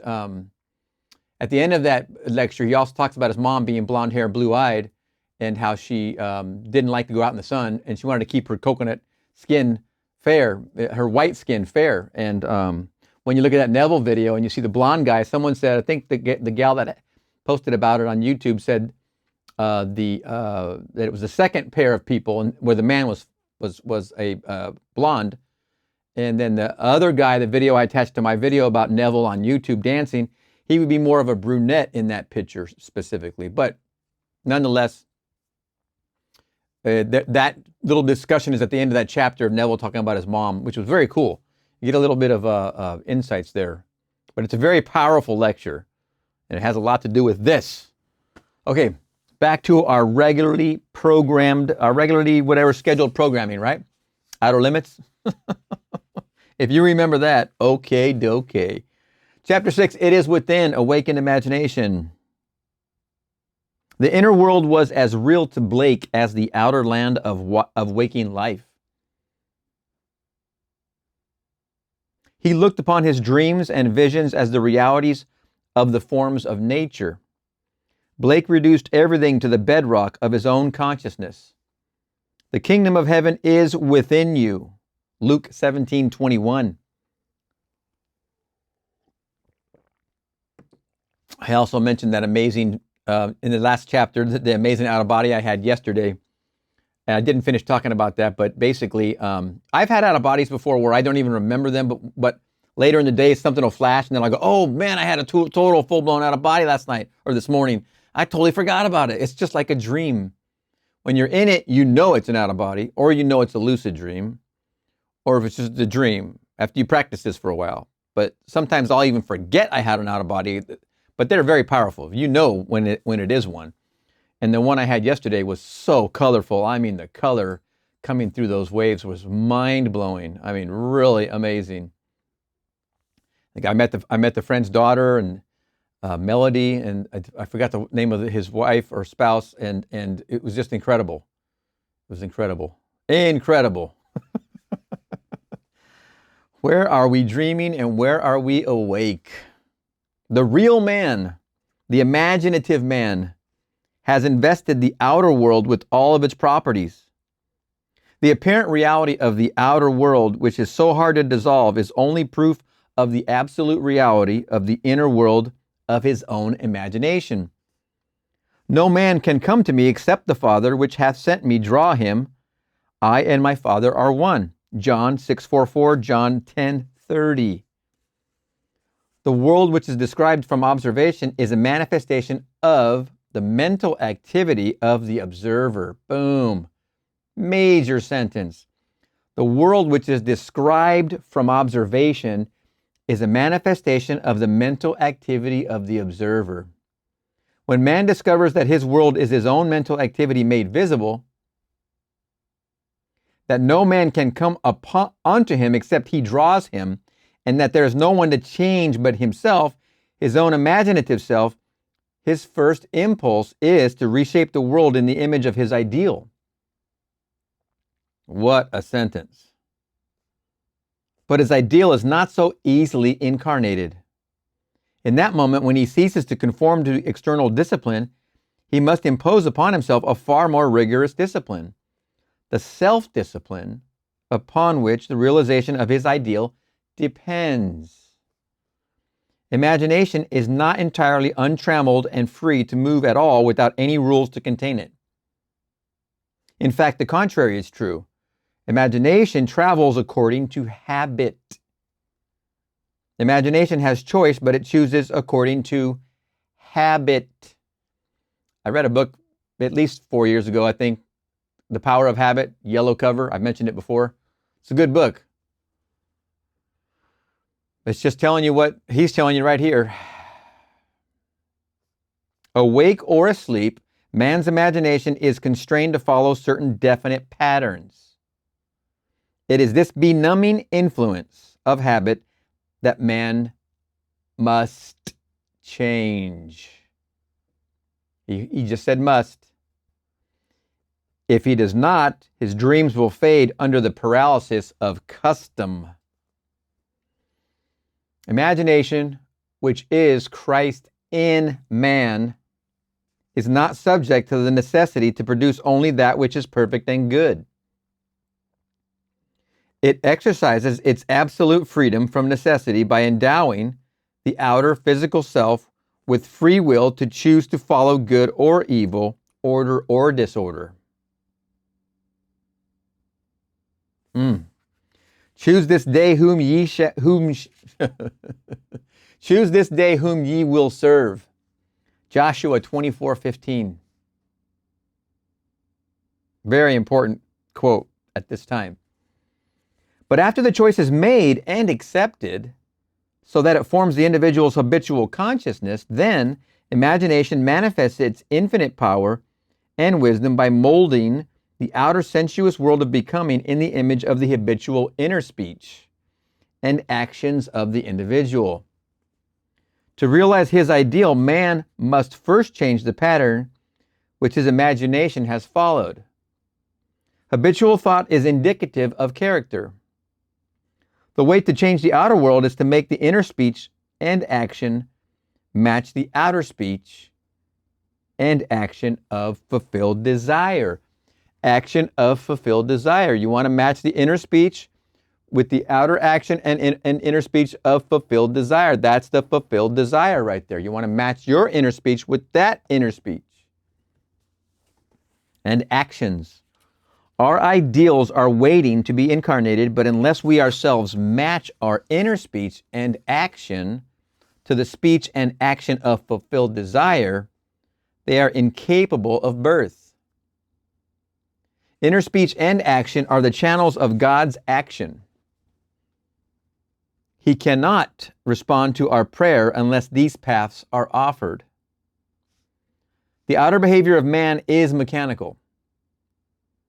It is subject to the compulsion applied to it by the behavior of the inner self, and old habits of the inner self hang on till replaced by new ones. Now listen to that. The outer behavior of man is mechanical. It is subject to the compulsion applied to it by the behavior of the inner self, and old habits of the inner self hang on till replaced by new ones.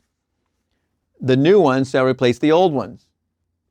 It is a peculiar property of the second or inner man that he gives to the outer self something similar to his own reality of being. Any change in the behavior of the inner self will result in corresponding outer changes. You want to get to a place where you're consistently detaching. In my opinion, in practice of this change that you're making, you want to be feeling that like you're consistently changing. You want to have a feeling where it isn't like you feel insecure, but you want to have the feeling that change is good and it's okay to change. And even if it means like, do you remember if anybody here ice skated before? When you first ice skated? I mean, you roller skated presumably before you ice skated. I hope. Because ice skating is a tricky doozy if you haven't roller skated. Either way, when you first ice skate and you get out there and you put one foot this way and you're like, wow. And then you put that foot that way and you're like, I'm going to start moving fast. But all those movements, you didn't know. It was hard to it's hard to describe now what you expected when you first ice skated, except for just to start moving. Of course, you're going to fall sooner or later because this is brand new and balance is new with those blades on your feet. But when you first did it, it was quite a shock. It was to me. I don't know about you, but it was to me. And it was cool. What's happening here? It's like that. The second or inner man he gives to the outer self something similar to his own reality of being. Any change in the behavior of the inner self will result in corresponding outer changes. You want these changes to consistently feel like they're new. This is going to feel new to you. And it's going to feel strange not looking back. It's going to feel strange. But you got to not look back, and you got to kill the old man. Let that go. Ride with the way the skates are taking you. In the direction those skates are on your feet, they're taking you this way. Then they're taking you this way. Then they're taking you this way. All these changes that start happening because you're getting good at this, you're starting to listen to your reactions, you're starting to observe your reactions, you're starting to write down your thoughts, you're starting to change your thoughts, you're starting to affirm them from here, they're starting to go in here, and they're starting to affect in here. Now they're coming out here, now they're coming out here and in here because they're mirroring that. They're changing, you're changing. Now this change happens really fast, and then over here, this change happens really fast, and then over here, this change happens really fast. You want to be, in my opinion, okay with change, because for you to get, let's say you're here and you're a thousandaire and you want to get to be a millionaire, then you want to become a billionaire. Well, from thousandaire to millionaire, it's just another zero, or no, it's a couple 3 zeros, right? So you get to this one, now you got the millionaire status. You must forget about this one. You must just forget about the beliefs you had here, the thoughts you had here. Everything to do with this is gone. You must dwell and be here. You must be here now. Right here is your home. You must be there. Do not disturb with this old stuff. Now, while you're here, you want to get to the billionaire status, and you're doing deals, and you're doing acquisitions, or you're doing whatever is necessary to get you to this place. Once your toes get in there, you need to abandon this. You need to burn the ships. And by the way, while you were here, you needed to burn those ships. And hopefully you did. Because if your goal is to get to here, and you know this is a stepping stone, you can't have anything to do with this. This is a ship you burned when you went ashore. Now that you went ashore and you burned that ship, you have no option but to go this way. This is your desire and your goal. This is your aim. You must think forward like this. Your inner thought must be leading you towards where you want to go and where you want to go. If you're going there, everyone's going to work with you. If your aim is true to you, it doesn't matter if it's right or wrong. That's not the point. If your aim is true to you is the point. If it's your desire unique to you and you can see your own path laid out before yourself, go for it. Push to the front. Samuel Orison Swett Marden, is that, who wrote that, Pushing to the Front? Is it Orison Swett Marden? I think it is. Great book. Very good books too, by the way, from the 20s, I believe. The mystic calls a change of consciousness death. By death, he means not the destruction of imagination and the state with which it was fused, but the dissolution of their union. The mystic calls a change of consciousness death. The mystic, the enlightened one. Death is, like we've just been discussing, kill the old man. Death of the old self. The thousandaire became a millionaire. This self must die. This self now lives. The mystic calls a change of consciousness death. That's what we just went through. By death, he means not the destruction of imagination and the state with which it was fused, but the dissolution of their union in him. The death of this is the union you had with it. The death then gives new life, transformation, to this new life, where you fuse with this one.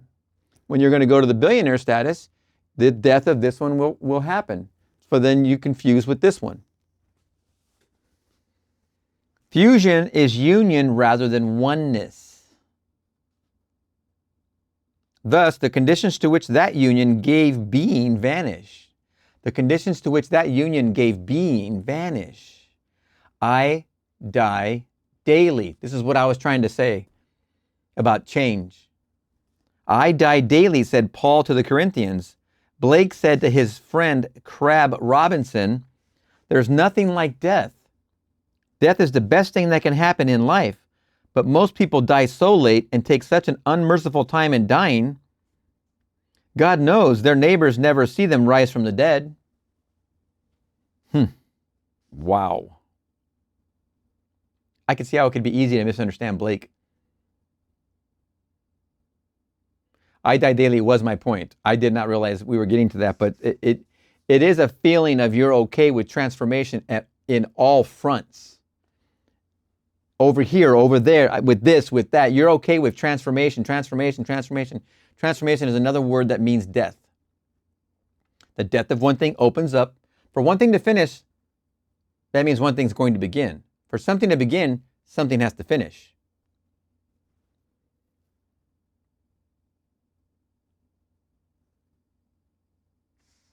To the outer man of sense, who knows nothing of the inner man of being, this is sheer nonsense. But Blake made the above quite clear when he wrote in the year before he died, William Blake, one who is very much delighted with being in good company, born 28 November 1757 in London and has died several times since. Oh, I would call that a smart ass for sure. I love it. That is wonderfully brilliant right there. When man has the sense of Christ as his imagination, he sees why Christ must die and rise again from the dead to save man, why he must detach his imagination from his present state and match it to a higher concept of himself if he would rise above his present limitations and thereby save himself. What a sentence. And it makes a paragraph, and I must repeat because it's so powerful. When man has the sense of Christ as his imagination, he sees why Christ must die and rise again from the dead to save man, why he must detach his imagination from his present state and match it to a higher concept of himself if he would rise above his present limitations and thereby save himself. Thereby save himself, meaning go ahead and keep moving. Keep moving. Keep ascending. Here's a lovely story of a mystical death which was witnessed by a neighbor last week, writes the one who rose from the dead. A friend offered me her home in the mountains for Christmas holidays as she thought she might go east. She said that she would let me know this week. We had a very pleasant conversation, and I mentioned you and your teaching in connection with a discussion of Dunn's experiment with time, which she had been reading. Her letter arrived Monday. As I picked it up, I had a sudden sense of depression. However, when I read it, she said I could have the house and told me where to get the keys. Instead of being cheerful, I grew still more depressed. So much so, I decided there must have been something between the lines which I was getting intuitively. I unfolded the letter and read the first page through, and as I turned to the second page, I noticed that she had written a postscript on the back of the first sheet. It consisted of an entirely blunt and heavy-handed description of an unlovely trait in my character, which I had struggled for years to overcome, and for the past 2 years, I thought I had succeeded. Yet here it was again, described with clinical exactitude. I was stunned and desolated. I thought to myself, what is this letter trying to tell me? In the first place, she invited me to use her home as I have been seeing myself in some lovely home during the holidays.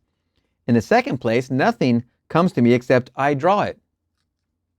You see how she's using Neville's philosophy and words of wisdom and applying it into her life. She's reading and she's going through this, what is this all about? And she's also applying, nothing comes to me except I draw it. She's taking responsibility of what she's trying to interpret and understand here. And thirdly, I have been hearing nothing but good news. I have been hearing nothing but good news. We all should be so lucky. We all can and have the potential to be this creative. So let's do it. So the obvious conclusion is that something in me corresponds to this letter, and no matter what it looks like, it is good news. I reread the letter, and as I did so, I asked, what is there here for me to see? And then I saw it. It started out, after our conversation of last week, I feel I can tell you. And the rest of the page was as studded with we'res and wases as currants in a seed cake. A great feeling of elation swept over me. It was all in the past. The thing I had labored so long to correct was done. I suddenly realized that my friend was a witness to my resurrection. I whirled around the studio chanting, "It's all in the past. It's all in the past. It's done. Thank you. It is done." I gathered all my gratitude up in a big ball of light and shot it straight to you. And if you saw a flash of lightning Monday evening shortly after 6 your time, That was it. Now, instead of writing a polite letter because it is the correct thing to do, I can write giving sincere thanks for her frankness and thanking her for the loan of her house. Thank you so much for your teaching, which has made which has made my beloved imagination truly my Savior. And now, if any man shall say unto her, Lo, here is Christ, or there, she will believe it not, for she knows that the kingdom of God is within her, and that she herself must assume full responsibility for the incarnation of her ideal, and that nothing but death and resurrection will bring her to it. She has found her Savior, her beloved imagination, forever expanding in the bosom of God. There is only one reality, and that is Christ, human imagination, the inheritance and final achievement of the whole of humanity. That we, speaking the truth in love, may grow up into him in all things, which is the head, even Christ. Ephesians 4:15. What a wonderful story and wonderful chapter. Wow. To see her transformation through the letter, it's like I was just talking about revising and revision and doing that in live time, in real time. She saw the letter, saw some other aspects that she didn't expect to see, but then did a revision in herself right in the moment, and then felt free. Wow. Sincere thanks for her frankness and thanking her for the loan of her house. Thank you so much for your teaching, which has made my beloved imagination truly my Savior, which she's writing to Neville. Lo, here is Christ, or there. Wow, what a wonderful, wonderful chapter. Chapter 6, It Is Within, Awakened Imagination. We're going to see you in the next chapter. Neville Goddard, Awakened Imagination, Chapter 7, Creation is Finished. Ooh, I am the beginning and the end. There's nothing to come that has not been and is. Ecclesiastes 3:15, ERV. I believe that means Expanded Revised Version, I believe. Blake saw all possible human situations as already made states. He saw every aspect, every plot and drama as already worked out as mere possibilities, as long as we are not in them, but as overpowering realities when we are in them. He described these states as sculptures of Los's halls. Distinguish, therefore, states from individuals in those states. States change, but individual identities never change nor cease. The imagination is not a state. Said Blake, it is the human existence itself. Affection or love becomes a state when divided from imagination. Wow. Just how important this is to remember is impossible to say, but the moment the individual realizes this for the first time is the most momentous in his life. And to be encouraged to feel this is the highest form of encouragement it is possible to give. This truth is common to all men, but the consciousness of it, and much more, the self-consciousness of it, is another matter. The day I realized this great truth, that everything in my world is a manifestation of the mental activity which goes on within me, and that the conditions and circumstances of my life only reflect the state of consciousness with which I am fused, is the most momentous in my life. Don't forget, one finger at you, three fingers pointing back at me. But the experience that brought me to this certainty is so remote from ordinary existence, I have long hesitated to tell it. For my reason refused to admit the conclusions to which the experience impelled me. Nevertheless, this experience revealed to me that I am supreme within the circle of my own state of consciousness. And that is the state with which I am identified that determines what I experience. Therefore, it should be shared with all, for to know this is to become free from the world's greatest tyranny, the belief in a second cause. The belief in a second cause. First cause is me, myself, and I. Second cause is what you're pointing at. Blessed are the pure in heart, for they shall see God. Matthew 5:8. Blessed are they whose imagination has been so purged of the beliefs in second causes, they know that imagination is all and all is imagination. As I told you, I've been working on this 33 years. The first part of this, in the first handful of years, let's just tell you this, my first 4 years was 12 hours a day at bare minimum, reading, researching, analyzing, breaking down, realizing, applying. Believe me, if you were within 100 feet of me, you got an earful because I was learning some amazing stuff and just trying to cram it all in there.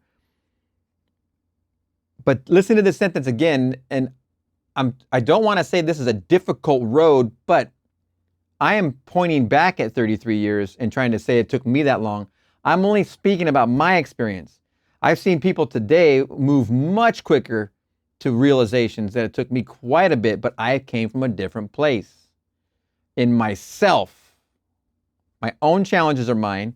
Yours are yours. This can be fast for you, fast for me, slow for you, slow for me. It's up to you. When I mention mine, I'm only mentioning mine because they're the ones that I can only talk to them. I can't talk to any others.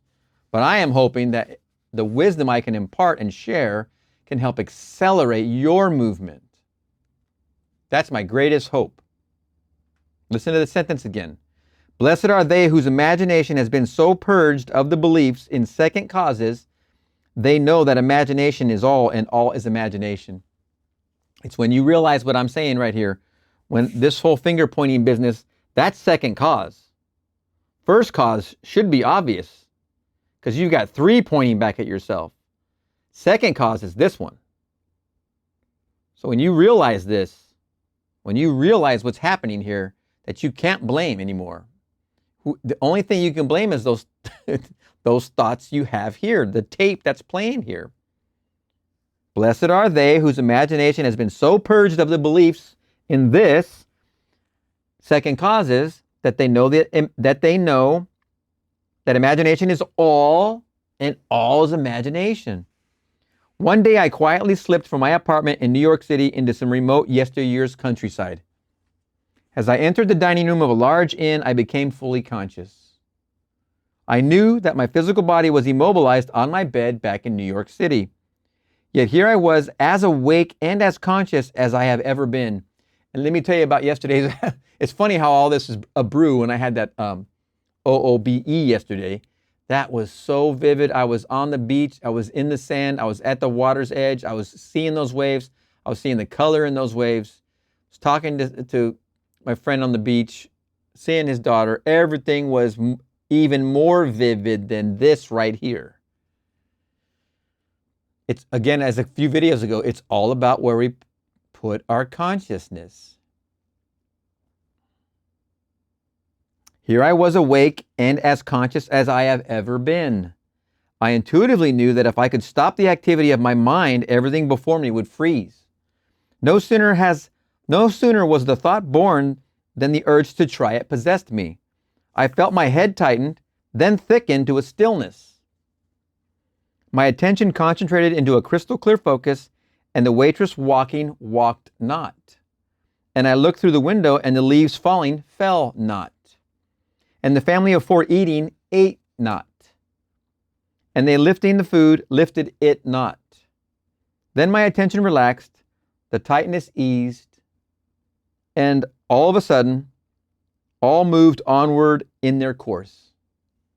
The leaves fell, the waitress walked, and the family ate. Then I understood Blake's vision of the sculptures of Los's halls.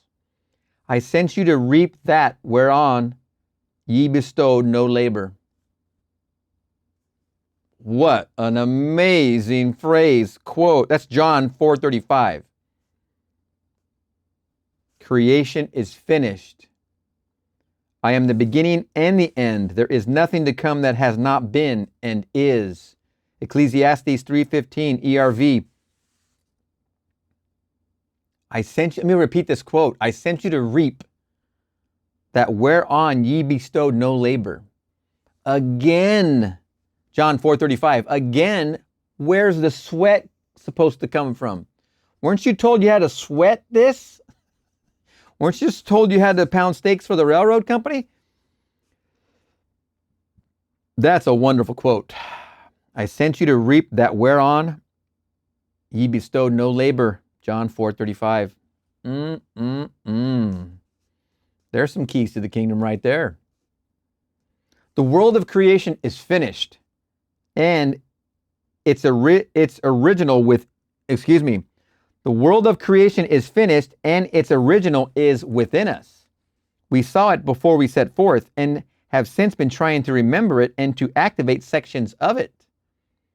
There are infinite views of it. Our task is to get the right view, and by determined direction of our attention, make it pass in procession before the inner eye. If we assemble the right sequence and experience it in imagination until it has the tone of reality, then we consciously create circumstances.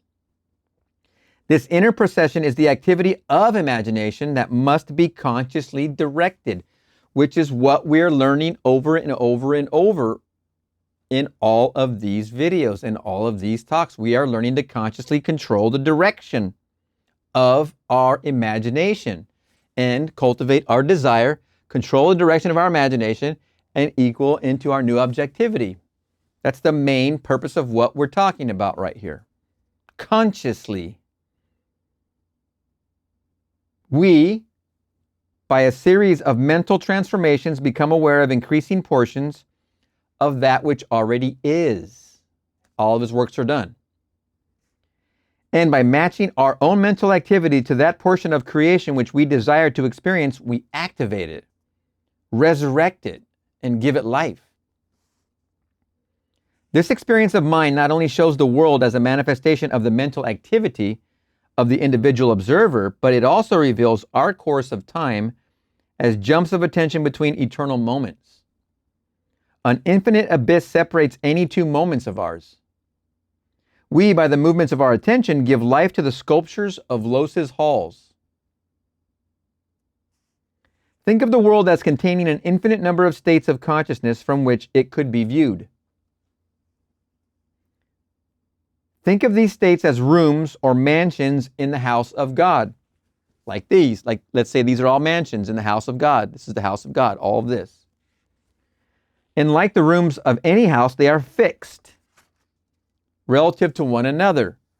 But think of yourself, the real self, the imaginative you, as the living, moving occupant of God's house.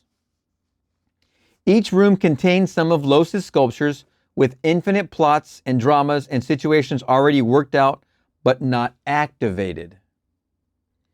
They are activated as soon as human imagination enters and fuses with them. Each represents certain mental and emotional activities. To enter a state, man must consent to the ideas and feelings which it represents. To enter a state, listen to this sentence very carefully. These are all states. You're in a state here and you want to be one here. You're here and you want to be here. You're here, you want to be here. The flexibility of all that. To enter a state, man must consent to the ideas and feelings which it represents. What are the ideas and feelings? Being happily married, in love, in a relationship. What are the ideas and feelings that are represented there? And if you don't have them here, you must consent to those. These states represent an infinite number of possible mental transformations which man can experience. To move into another state or mansion necessitates a change of beliefs. I believe in miracles. Okay, that's all singing for me. What beliefs must you change to occupy the other mansion? To move into another state of mansion, to move into another state or mansion necessitates a change of beliefs. All that you could ever desire is already present and only waits to be matched by your beliefs. As we said, desire and the occupation of this objectified reality, which is your reality, this is nobody else's. It's a state that anybody can occupy, but the one here specifically came about by the desire in you. It's in your sight because it belongs to you.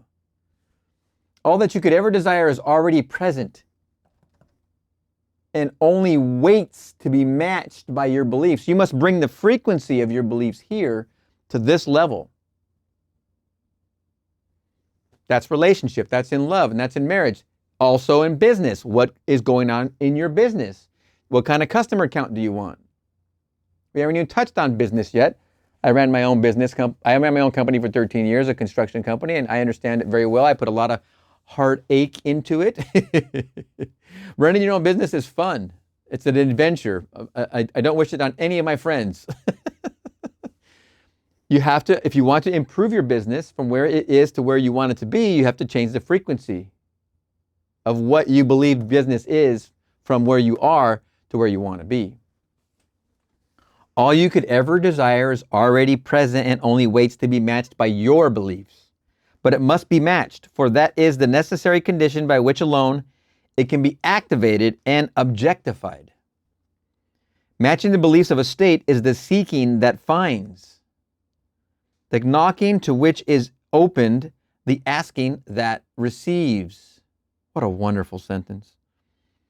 Matching the beliefs of a state is seeking that finds, knocking to which is opened, and asking that receives, asking that receives. Go in and possess the land.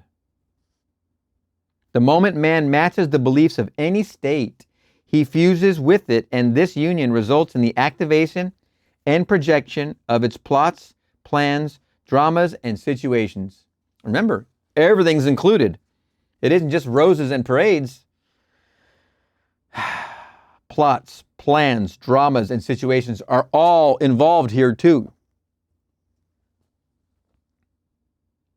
You get what you concentrate upon. So you have that too going for you. It becomes the individual's home from which he views the world. It is his workshop, and if he is observant, he will see outer reality shaping itself upon the model of his imagination. It is for this purpose of training us in image making that we were made subject to the limitations of the senses and clothed in bodies of flesh. It is the awakening of the imagination, the returning of his Son, that our Father waits for. Man, couple sentences right here that really pack a punch.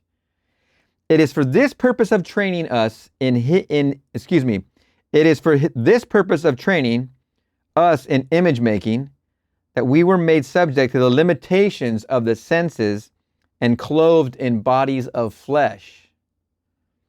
It is the awakening of the imagination, the returning of his Son, capital His, capital Son, that our Father waits for. Remember, he made us in his image and forgot he was in us so that we would wake up and remember we are him. It is the awakening of the imagination, the returning of his Son, that our Father waits for. The creature was made subject to vanity, not willingly, but by reason of him who subjected it. Romans 8:20.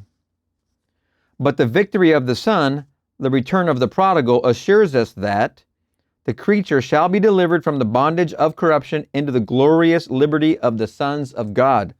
Romans 8:21. We were subjected to this biological experience because no one can know of imagination who has not been subjected to the vanities and limitations of the flesh, who has not taken his share of sonship and gone prodigal, who has not experimented and tasted this cup of experience, and confusion will continue until man awakes and a fundamentally imaginative view of life has been reestablished and acknowledged as basic. Wow. That was one sentence. Boy, he really had command of the English language. Another one that did this very well was Seth. His sentences were just like that, almost a half a page, and all proper English too. And I don't doubt this is proper English. I have to repeat that. We were subjected to this biological experience because no one can know of imagination who has not been subjected to the vanities and limitations of the flesh, who has not taken his share of sonship and gone prodigal, who has not experimented and tasted this cup of experience. And confusion will continue until man awakes and a fundamentally imaginative view of life has been reestablished and acknowledged as basic, which is what we are doing right now. I should preach the unsearchable riches of Christ and make all men see what is the fellowship of the mystery, which from the beginning of the world has been hid in God, who created all things by Jesus Christ. Ephesians 3:9.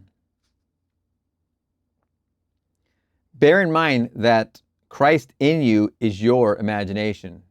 Don't be confused. That's the facts, Jack. This right there. Bear in mind. You like how he begins that sentence, right? That Christ is you, that Christ in you is your imagination.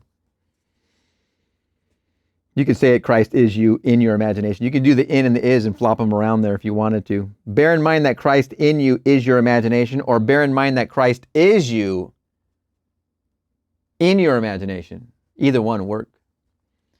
As the appearance of our world is determined by the particular state with which we are fused, so may we determine our fate as individuals by fusing our imaginations with ideals we seek to realize, which is the whole goal of watching your thoughts, being aware of your desire, your aim.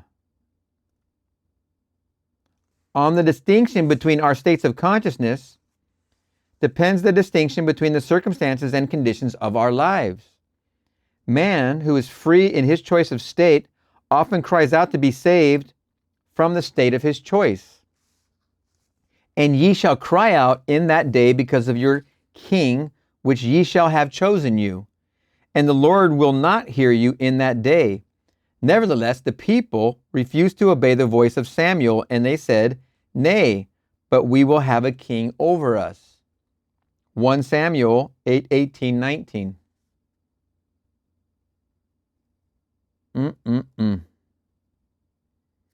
Choose wisely the state which you serve. Choose wisely the state which you will serve. All states are lifeless until imagination fuses with them. All things, when they are admitted, are made manifest by the light, for everything that is made manifest is light. Ephesians 5:13. And ye are the light of the world. Matthew 5:14. By which those ideas to which you have consented are made manifest. Hold fast to your ideal. Nothing can take it from you but your imagination. Ain't that the truth? Nothing can take your ideal away from you but your own imagination. Don't think of your ideal. Think from it. From it. It is only the ideals from which you think that are ever realized. It is only the ideals from which you think that are ever realized. Man lives not by bread alone, but by every word that proceeds out of the mouth of God. Matthew 4:4. Where's God? If imagination, which is Christ, is here, guess where God is? Man lives not by bread alone, but by every word that proceeds out of the mouth of God. And the mouth of God is the mind of man. Oops, I didn't mean to jump ahead, Neville. Sorry about that. I've always got a habit of doing that. Become a drinker and an eater of the ideals you wish to realize. Now, that's a good one. You want to only be drinking and eating what it is your aim is after. You don't hear anything unless it's about your aim. You don't see anything unless it's about your aim. You don't taste anything unless it's about your aim. Your aim is your desire. You've gone in the closet, you shut the door, you said your I am meditation, and you've listened for your desire, and now you know it. Now you know what direction you're going in. And everything must fit that: bread, food, water, everything. Become a drinker and an eater of the ideals you wish to realize. Have a set, definite aim or your mind will wander, and wandering, it eats every negative suggestion. If you live right mentally, everything else will be right.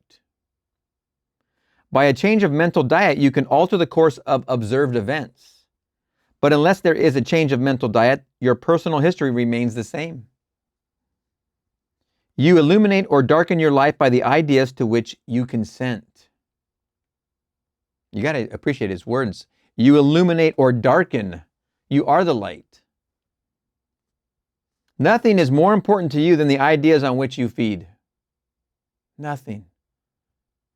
Nothing.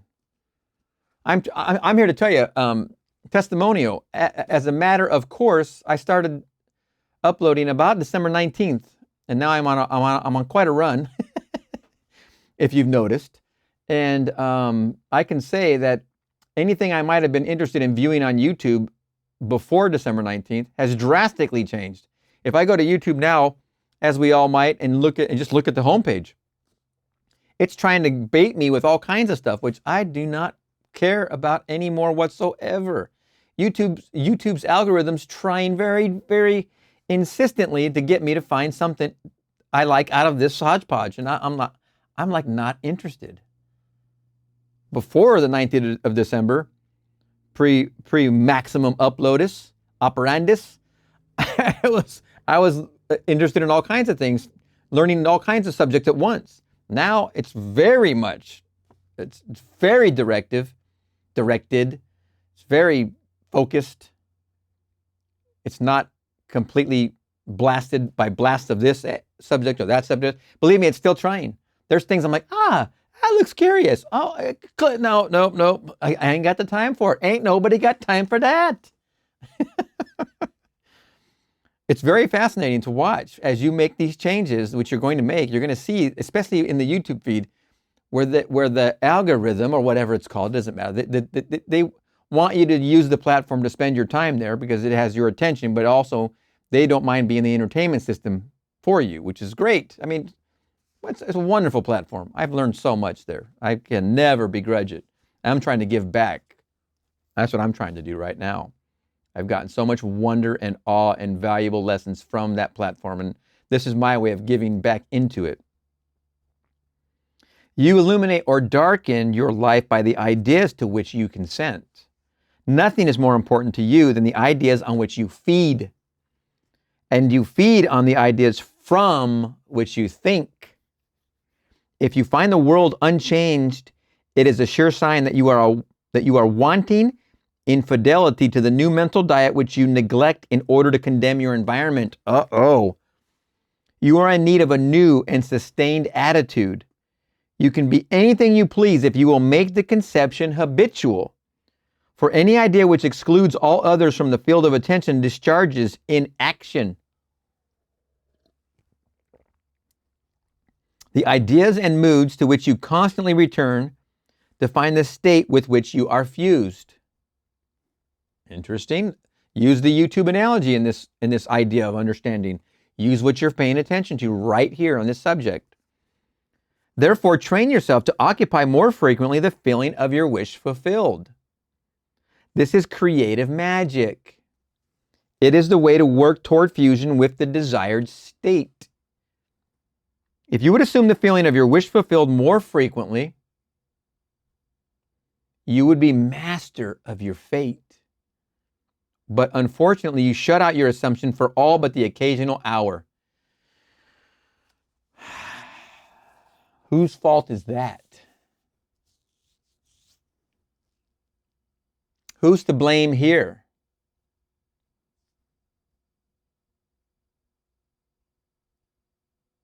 It's a hard pill to swallow. Let's listen to that one sentence again. If you would assume the feeling of your wish fulfilled more frequently. I'm single, alone, not married, not in a relationship. I'm in love, married, in a relationship. As a matter of fact, I'm almost pregnant. Okay, so you have where you were, you have where you are, but your senses tell you you're here. This is where you are. Remember, all time is now. You're there now.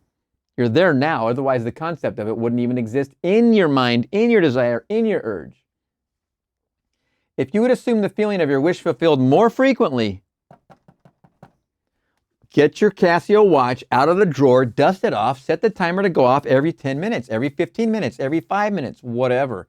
And ask yourself, I like 15 minutes. Just let it beep, beep, beep, beep, beep, shut it off. Okay, what am I thinking of right now?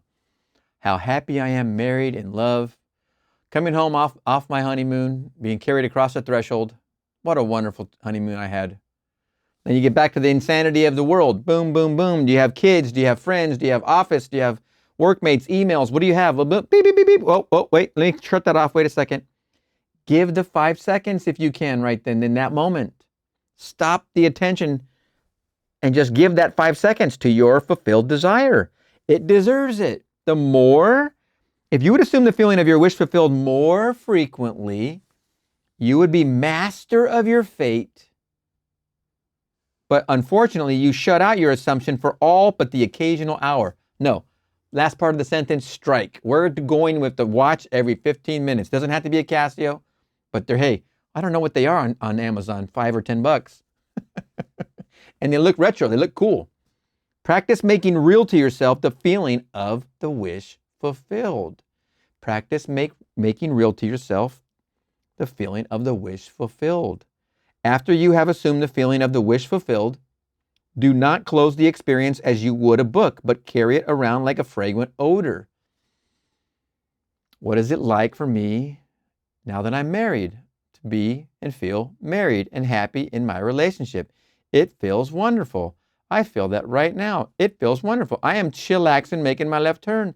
This left turn's easy. I got no problem. Come on. Oh, you guys, you want to come from that direction? Come on in. What's the worry?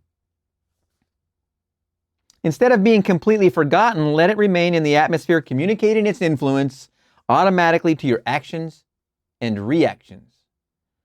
A mood, often repeated, gains a momentum that is hard to break or check. So be careful of the feelings you entertain. Habitual moods reveal the state with which you are fused. It is always possible to pass from thinking of the end you desire to realize to thinking from the end. It is always possible to pass from thinking of the end you desire to realize to thinking from the end. But the crucial matter is thinking from the end. For thinking from means unification or fusion with the idea. Whereas in thinking of the end, there is always subject and object. The thinking individual and the thing thought. You must imagine yourself into the state of your wish fulfilled in your love for that state, and in so doing, live and think from it and no more of it. Let me repeat the sentence. I need to clean it up because my pacing and etc. Let me go again. You must imagine yourself into the state of your wish fulfilled in your love for that state. And in so doing, live and think from it and no more of it. You pass from thinking of to thinking from by centering your imagination in the feeling of the wish fulfilled. Centering your imagination in the feeling of the wish fulfilled. I did that left turn example I gave in the last video. I did that in my falling asleep 2 nights ago. Wait. It might have been, before that. Not this morning, but the morning of yesterday, and it was the morning of the out of body, and it was as I was going to sleep before that out of body. It was when I was making that left turn. And I thought, oh, there's traffic coming over. And what I'll do when I think of driving, I'll just make the road completely wide open and clear, no cars. But in this case, I went ahead and I visualized me letting the cars come because I had no worries. I had no worries. And I'm like, oh, let me just let these cars go by. And then I was falling asleep and I was drifting. And then I brought myself right back to that situation. And that situation electrified, like the whole. It was as if I had an immediate lucid. I was falling asleep, drifting into that car intersection thing. Then as I fell asleep, I came back, not with my eyes open, but I came back to realize I want to play out that scene, and the whole scene electrified. It was like as if it all, it all expanded. Everything expanded in this very instantaneous flash. Like he mentioned that only a chapter ago, I think, or two at the most. The expansion. It's exactly what I experienced. And then I was off, gone. And then within the out of body was either right away or that an hour later or 2 hours later, because I went to sleep for another couple hours. It is quite a thing, and you must persist. Whatever it is, I was just simply making a left turn and applying other meditations I try to put on the tape, or I'll put on chakra healing to balance your colors, whatever. Anything that has binaural beats, whatever you want to go to sleep with, throw something on. Throw binaural beats, throw a chakra meditation, throw whatever, a meditation that you have to consciously pay attention to and walk through a scene. All of these things are getting you to use your own wonderful human imagination. That's the point. As you go from one world to the other, let me see if I have room on the board. You know the old symbol, and it has like an image like this in it, I think, something like that. And let's say this is the white part, and this is the mostly dark part, and there's a white dot there. In my opinion, this represents night on this side. This is night, and this is day. Okay? And this is day. So my opinion is this symbol represents you're taking your conscious awareness, that's the white dot, into your sleeping state. So you're going to sleep with your aim on your mind, and you're embedding that into your sleep state. But while you wake up, you're also bringing the conscious awareness of your sleeping self, your subjective self, into the daytime. So you're doing both here. As you go to sleep, you take that subjective impression, and part of the expression is coming into your waking self. It's as if you're going to sleep this way, which is you're taking the daytime objective in your mind into the sleep state, and then when you wake up, you're bringing what is represented in sleep, because it's not in front of you yet, you're bringing that instantly into your daytime. So this objective reality is represented by that dot. That's coming into your waking reality. So this is your objective reality is coming from your sleeping state, your subjective state, your subconscious, and vice versa. So the more you can write down your dreams, when you come awake in the morning, and or take your image of what your desire and aim is to your sleep, you're getting the flexibility here. You're working with both of these places. You're getting the dance. You're starting to get the dance going. It's just you. All of this is just you. Everything is you anyway. So you want to work with it. Hope that made sense. All right. We'll see you in the next chapter. Neville Goddard, Awakened Imagination, the Apple of God's Eye, Chapter 8, and the last chapter. What think ye of Christ? Whose son is he? Matthew 22:42. When this question is asked of you, let the answer be, Christ is my imagination.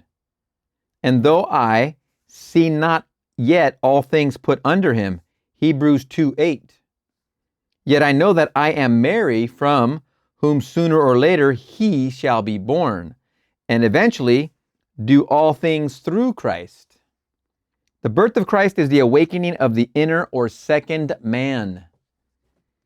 It is becoming conscious of the mental activity within oneself, which activity continues whether we are conscious of it or not.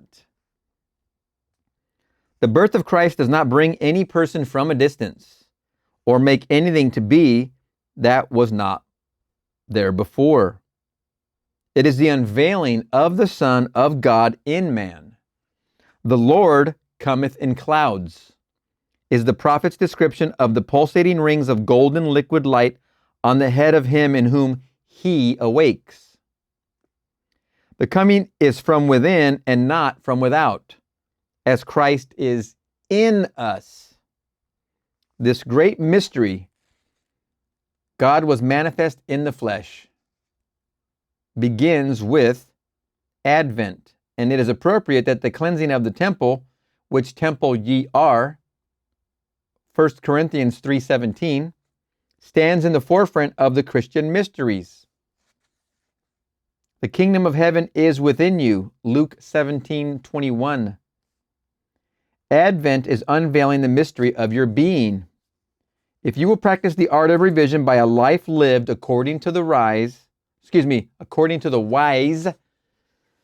imaginative use of your inner speech and inner actions, in confidence that by the conscious use of the power that worketh in us, Christ will awake in you. If you will believe it, trust it, act upon it, Christ will awake in you. This is Advent. Great is the mystery. God was manifest in the flesh. 1 Timothy 3:16. From Advent on, he that toucheth you toucheth the apple of God's eye. Zechariah 2:8. My goodness. Wow. Awakened Imagination, the apple of God's eye, chapter 8. What a wonder of a book. You can really see the pace he's picking up. It's really kind of picking up quite a bit in these last chapters, 6, 7, and 8. They were really, really bringing it to a fever pitch. We're going to see you in the next chapter, and the next one up is going to be Seed Time and Harvest, if I'm not mistaken. We'll see you there.